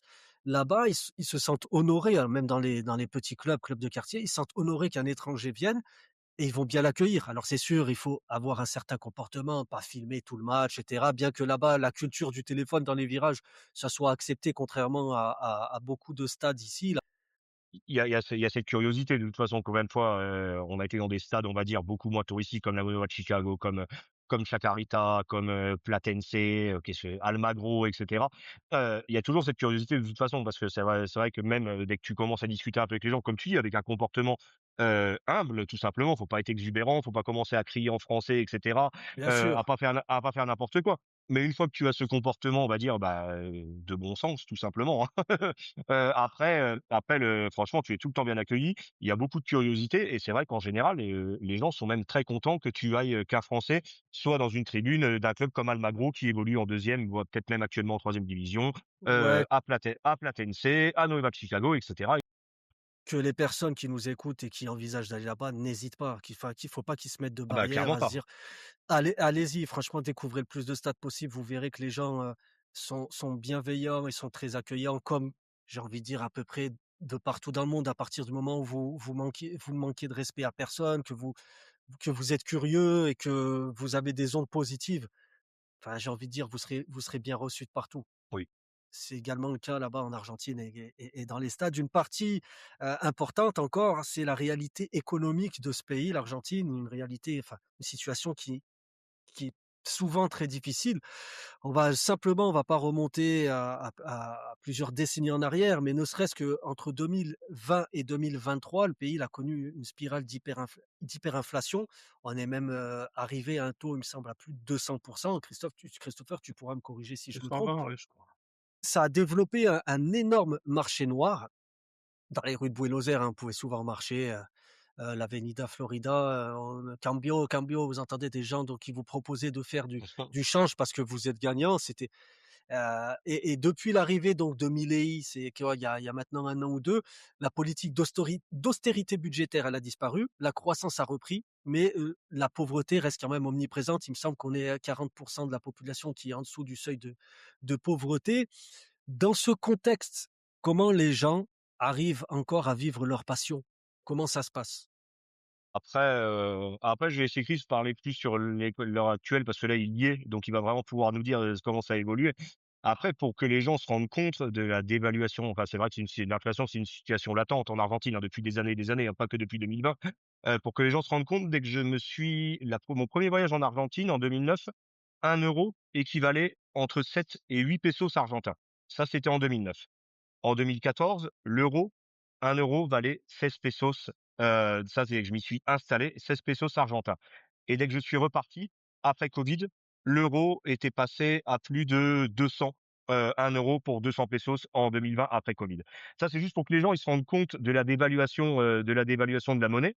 Et ensuite, sur l'inflation, comme tu dis Malik, on a atteint des chiffres à 200. Enfin, on a atteint des chiffres complètement irréels.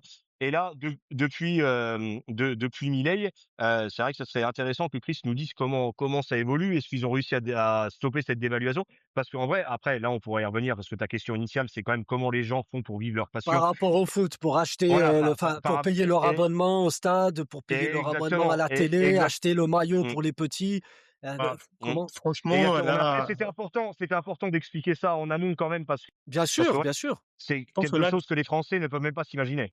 bien sûr. l'euro, il est à 1 700. Mais c'est vrai que c'est devenu de plus en plus cher pour les gens ici, de pouvoir aller au stade. Bon après, l'Argentin, dès qu'il a un peu d'argent, il va prioriser le stade, hein.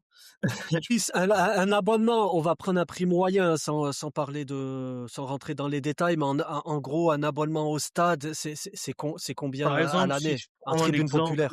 non, par exemple, si je prends un exemple de club, Racing, par exemple, qui est un grand club en populaire, si tu prends l'abonnement par mois, je pense qu'il doit être, aux alentours des 34 000 pesos.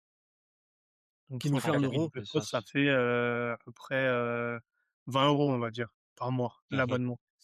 Donc avec cet abonnement, tu as accès au stade en virage pour les matchs à domicile, sauf quand tu as des gros matchs. Quand tu as des gros matchs, généralement, ils te demandent de payer ce qu'on appelle un bono solidario, un bon solidaire. Donc en gros, ils te font payer une entrée en plus de ton abonnement. Par exemple, Racing Independiente, ça va être le Classico. Tu vas payer ton abonnement et derrière, tu vas payer le bono solidario, par exemple, pour te donner un chiffre, 20 000, 30 000 pesos de plus. Donc ça va être 10, 15 € de plus. Donc après, ça peut paraître, peu pour, ce qui est en France, mais après il faut se mettre dans la peau des gens ici.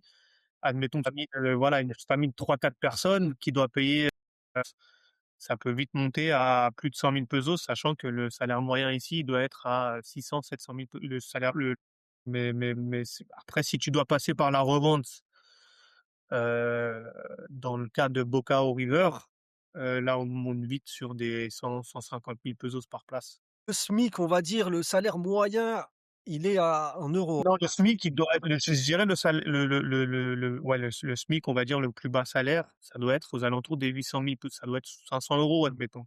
500 €, d'accord. Et donc la cotisation annuelle, enfin mensuelle, donc c'est du 20 € plus on rajoute Ouais, encore, on va dire que plus du ouais, là j'ai plus les parce que ça change tout le temps en fait et là oui, oui, comme ça la change, saison d'accord. Mmh. reprend cette semaine, j'ai plus les prix en tête, mais on va dire que ça doit être du 30 €. Admettons que si toi, tu es un père de famille et tu dois emmener ta famille et ta femme et tes 2 enfants, bah, tu en as pas, admettons, pour, plus de 100 €. Ouais, par voilà, c'est mois, l'équivalent pour nous de plus de 100 sachant que, euros par mois. le déplacement, sachant que j'ai le petit qui va te demander de manger, une boisson, quelque chose à manger, ça monte vite, quoi. Donc c'est compliqué pour les gens, au jour d'aujourd'hui d'aller au stade. La Ouais. plupart des gens, c'est même si, comme je disais, les Argentins, généralement, ils priorisent, quand même le stade. C'est une priorité pour eux. Ça fait partie des dépenses, prioritaires.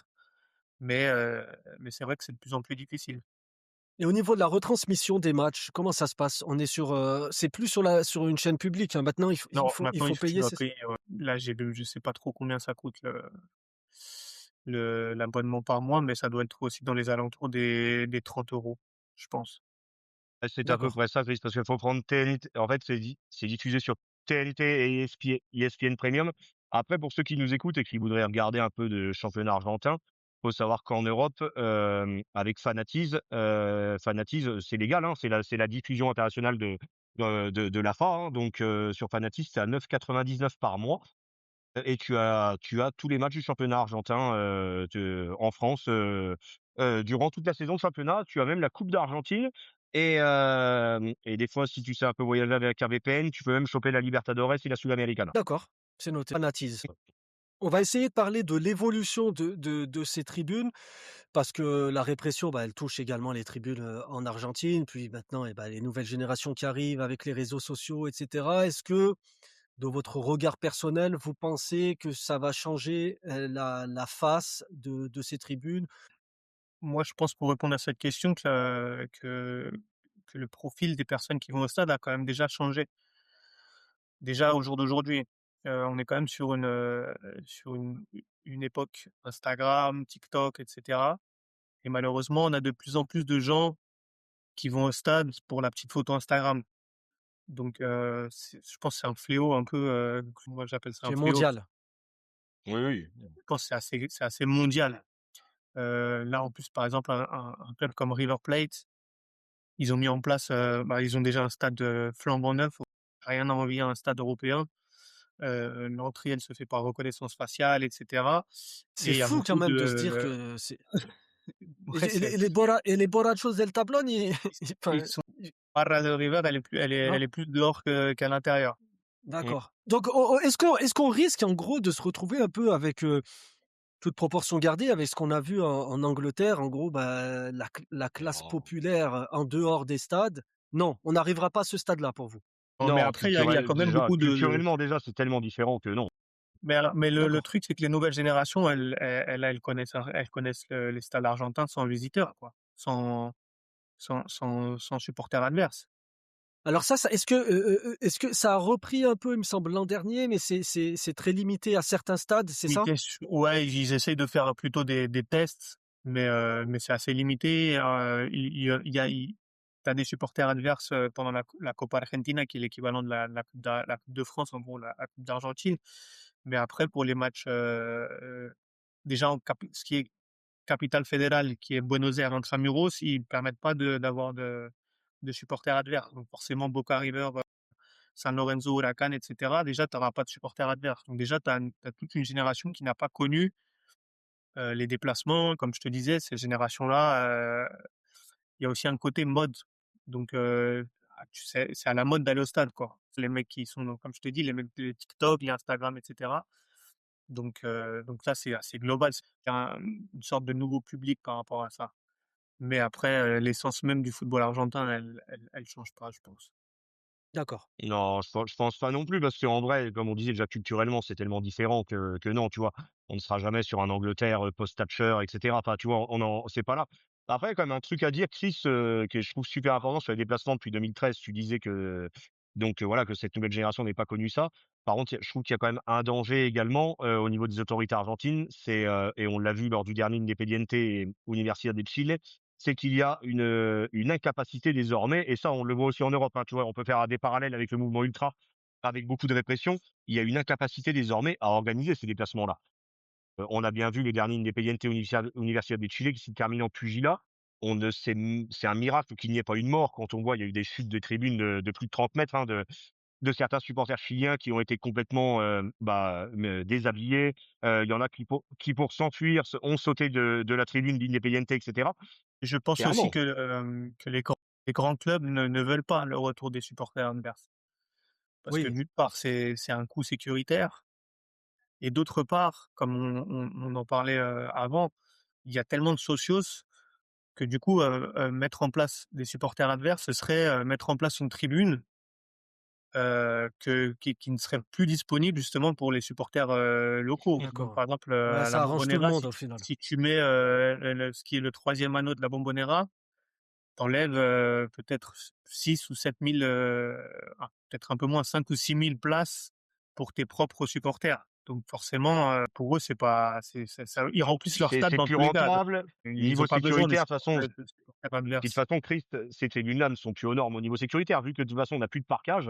Regarde ce qui s'est passé Independiente Université de Chile, tout volé d'une tribune à l'autre parce qu'il y a même plus de grille. Enfin, il y a plus rien qui est en fait qui est mis en place pour de toute façon recevoir des visiteurs. Et en plus dans un contexte argentin qui est quand même avec des visiteurs tendus. Et après Donc c'est compliqué. exactement. Après, si on revient sur le thème de la Huante, les déplacements en Argentine, enfin, si on compare avec la France, Boca, s'ils font des déplacements dans n'importe quelle zone du pays, ils bougent 6 000 à 7 000 personnes. C'est des parkages à Mmh. 7 000 personnes. C'est pas des parkages à 800 personnes comme on peut trouver en France, etc. C'est River, Boca, etc. C'est vraiment, Mmh. ils ont bougé 20 000 personnes au Japon. Il y a une culture déplacement, je pense, Il y a qui une est culture déplacement qui fait aussi partie de ce côté aguante. En gros, moi, je bouge plus de personnes que toi, qui fait Mmh. que généralement, les parkages, ils sont énormes. je pense que Ouais, dans puis le en plus monde, pour prendre il y a très peu Boca, d'équivalents, hein. On l'a bien vu ouais, c'est même ça, puis pendant la pour Coupe prendre du Monde. Boca River, La Coupe du vas-y, Monde, moi, excuse-moi. j'étais à la Coupe du Monde au Qatar. La plupart des matchs de l'Argentine, c'était 90% Argentine. Même contre les Hollandais, qui ont quand même une bonne réputation de suivre leur sélection nationale, c'était 90-10 et pourtant c'était au Impressionnant. Qatar.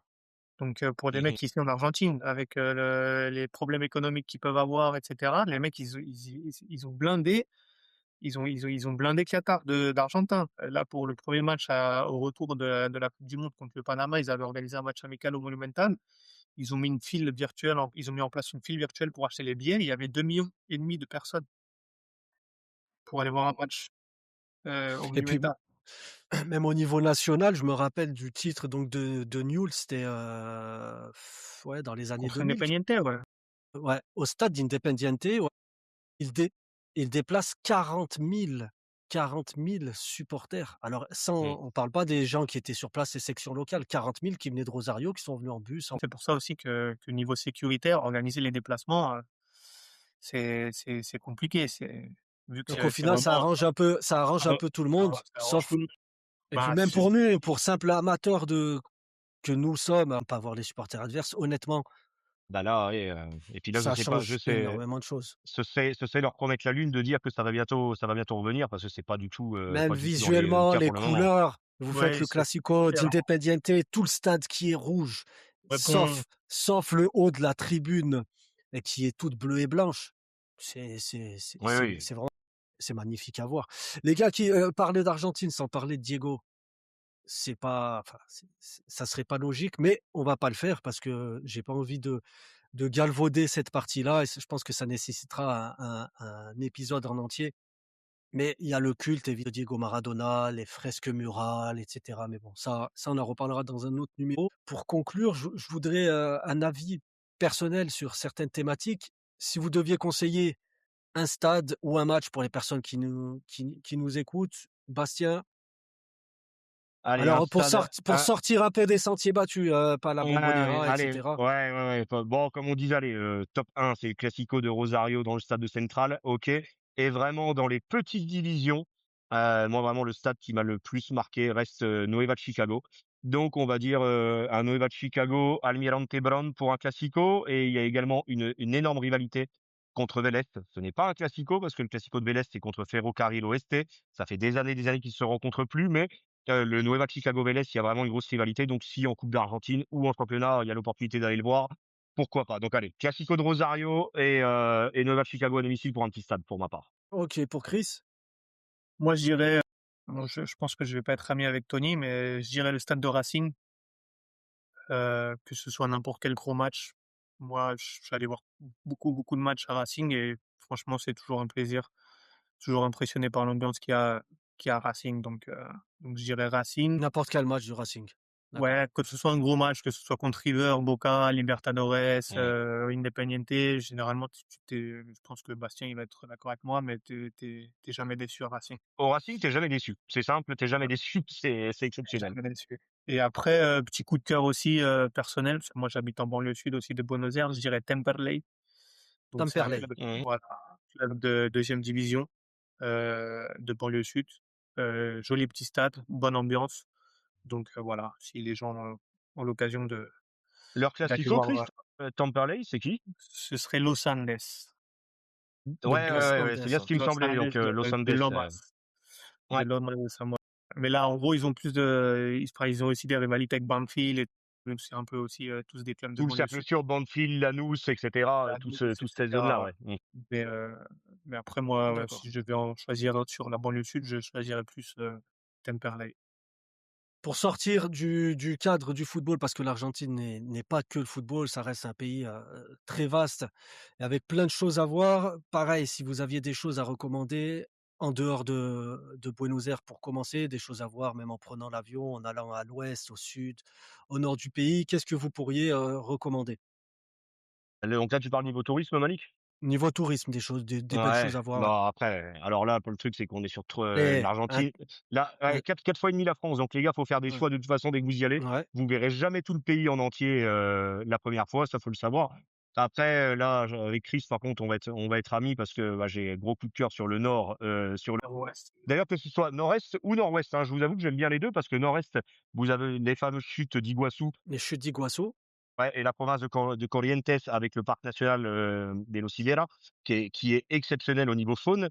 Et après, moi, vraiment, le gros coup de cœur, c'est vraiment le nord-ouest avec les provinces de Salta, Jujuy, Catamarca, Tucumán, La Rioja, où là, bah, on est sur des paysages andins, on est pratiquement à Catamarca, à Salta, on est même dans l'altiplano et on voit des choses au niveau paysager, qui sont absolument sublimes. Enfin voilà, j'ai pas d'autres mots pour définir ce coin de l'Argentine. Donc mon conseil, Malik, désolé, c'est un peu vaste, mais montez au nord. d'accord. Et toi, Christopher, peut-être, tu as des conseils au sud à recommander, peut-être en Patagonie? moi je suis d'accord avec Bastien, le nord c'est magnifique, hein, tout ce qui est Salta, Jujuy, franchement, c'est magnifique. Et le sud, bah, écoute, je connais pas le sud, justement, je vais voyager au sud la semaine prochaine, pour la première D'accord. fois. Donc, mais on m'en a dit du bien du sud, donc tout ce qui est Bariloche, Le Périte, ouais, Bariloche. San Martín de los Après Andes, le mais sud, là on les est gars, plus pour sur l'avoir fait, c'est des magnifique, hein. on est Oui, plus le voilà, glacier du Bastien il a Perito Moreno, vous Mmh. avez le Chaltén, voilà, la mais là on est plus Patagonie. sur des paysages un peu plus, entre guillemets «européens». C'est des Oui, paysages que tu c'est pourrais des choses trouver qu'on peut voir dans en les Alpes. Haute-Savoie, exactement. Donc D'accord. mais bah, justement là, samedi prochain, je pars dans le sud, donc je vais à San Martín de los Andes. Je vais faire la route des 7 lacs, donc je sais pas si Bastien a eu l'occasion de le faire. Ouais, Donc si, si, tu vas te régaler, hein, je tu vais vas le te faire pour régaler. la première fois, donc je vous redirai ça. Et Mmh. puisque tu Mais parles de après, régal, excuse-moi ouais, Malik, vas-y. mais pour compléter juste avec le Nord, où je trouve que c'est important aussi, parce qu'on a parlé des paysages, on est dans le Nord, mais c'est aussi l'aspect culturel. L'aspect gastronomique, enfin, je veux dire, le Nord est vraiment un dépaysement total pour n'importe quel Européen, hein. Il y a ça aussi à prendre en compte. Ou Donc quand on le sera Sud, vraiment dépaysés, ouais, OK. ouais, voilà, le Sud, comme dit Chris, au niveau paysager, c'est plus européen et même au niveau culturel d'ailleurs. Même au niveau culturel, c'est un peu plus ressemblant à ce qu'on peut trouver en Europe, alors que dans le Nord, c'est un dépaysement total, mais sur tous les aspects qu'on vient de citer. D'accord. Ah, c'est Donc voilà, intéressant, ouais. ouais, Et c'est vraiment puisque tu différent. parlais de gastronomie, si chacun vous pouvez me donner votre plat ou votre spécialité, argentine, préférée? Bah, moi, je dirais les empanadas de Tucumán justement, Empanadas. qui sont très, réputées.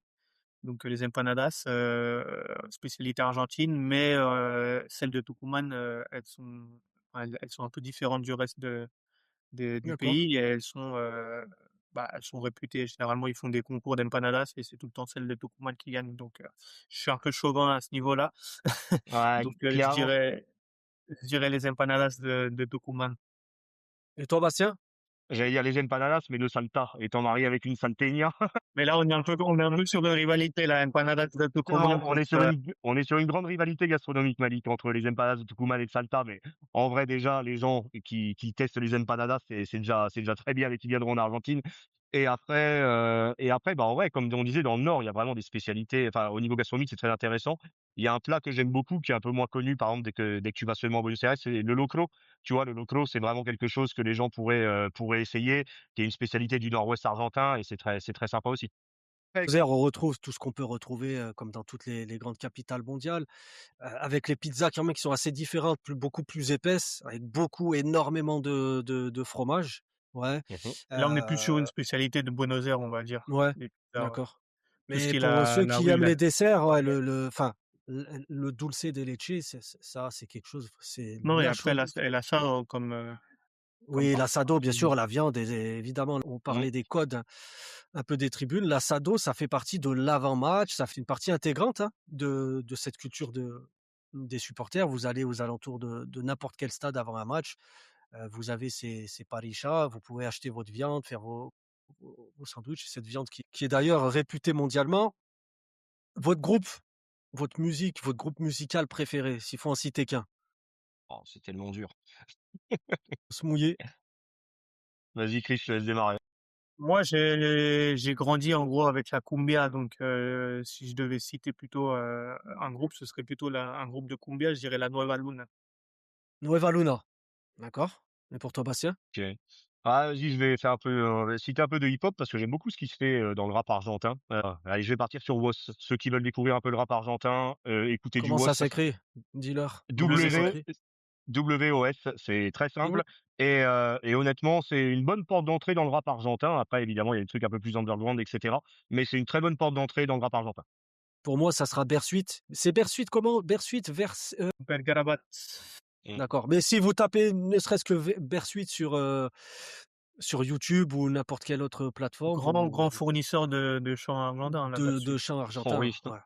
Donc tapez Bersuite, Toco, Me Voy et vous tapez par exemple, Riquelme derrière ou Roman, vous allez avoir une vidéo donc de Roman avec cette chanson. C'est un film que vous deviez conseiller qui raconte, qui parle un peu de la culture argentine. Moi, par exemple, c'est, Les Nouveaux Sauvages. Je ne sais pas si vous l'avez vu?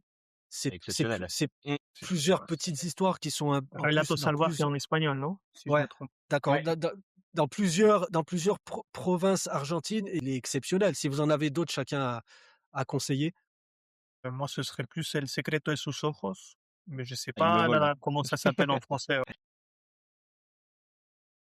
Dans tes Oh, dans le yeux, ouais. secret de tes yeux, il me semble Il que est c'est passé tes yeux. avant-hier justement, donc ouais, magnifique D'ailleurs, film. il y a une partie du film qui se déroule dans le magnifique stade de Huracan, parce que moi, si je dois conseiller un stade, non pas pour son ambiance, mais pour, Son architecture, l'architecture, ouais. c'est celui d'Huracan. Il est exceptionnel. Donc une partie de ce film, est filmée là-bas. Et pour toi, Bastien? Bah, j'allais dire aussi El secreto de sus ojos, mais écoute, je vais faire, un truc un peu plus léger. C'est une comédie qui est sortie il y a quelques années, elle a peut-être 4-5 ans maximum. C'est El fútbol Ocho, qui est vraiment une comédie assez légère, mais qui est l'histoire d'un couple, qui va très mal parce que le mari est vraiment addict au foot, il y a toute une comédie qui se développe autour de ça. C'est assez drôle, et ça parle en plus, de quelques petits classicos qu'on a cités dans la vidéo, et cetera. Donc honnêtement, si les gens peuvent aller le trouver, c'est vraiment pas mal. J'espère que vous avez passé un bon moment. Ouais, Ah bon? c'était top, ouais, super. Alors, j'explique un peu, c'est l'épisode pilote, d'un podcast que je vais lancer qui s'appelle donc, Globo Podcast. On va parler de culture foot, pas forcément que de foot, mais de tout ce qu'il y a autour du foot.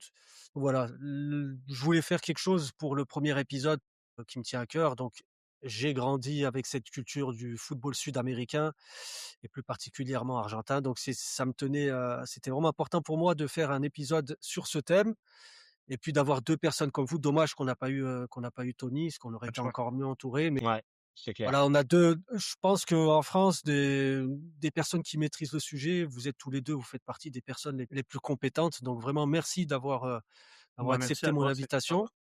Ouais, j'espère que vous avez apprécié. J'espère que, vous qui nous écoutez, vous apprécierez.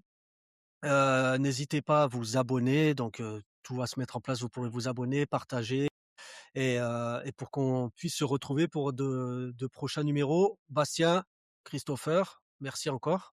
Et puis, Ciao, Merci à toi, ciao. Mali, pour où l'invitation. est-ce qu'on Ciao, peut vous ciao. trouver? Peut-être que Bastien, peut-être que Christopher, vous Twitter avez, ou pas? ouais, sur Twitter pour toi, Christopher? Chris-du-bas Toku, vu que je suis voilà, TUCU, TUCU, ouais. d'accord. Et pour toi, Bastien, où est-ce qu'on peut te Pour ma part, retrouver ou si tu as une plus actualité? Instagram, ouais, Instagram, LinkedIn, Bastien Coupa, très simple. Vous me retrouverez sur ces 2 Et réseaux en règle générale. et pour ceux qui donc sont intéressés, par, le livre que tu avais, écrit donc avec, Adrien et la troisième personne, je ne me rappelle plus, mais c'était et Benoît, avec Adrien et Benoît, donc c'était, Ultra mode de vie. Est-ce qu'on peut encore se le procurer? Ouais, et alors là, il en reste vraiment plus beaucoup. Il en reste, un peu moins de 150 exemplaires et on fera pas de réédition derrière. Le livre a 10 ans maintenant, on a décidé d'arrêter. On a déjà fait 2 rééditions, donc c'était quand même déjà assez énorme. Et donc voilà, il en reste moins de 150 exemplaires et vous le trouverez sur le site, où on écrivait, en commun avec Chris, donc sur lagrinta.fr. Il est toujours Pour en la vente, Grinta, ouais, ouais, ouais, toujours en d'accord. vente sur le site et encore une fois, ouais, il en reste plus que oui, il doit en rester 140 grand maximum. Bon, et ben, messieurs, encore merci et je vous dis, peut-être à une prochaine fois. À très bientôt sur, le podcast Globo. Ciao, ciao.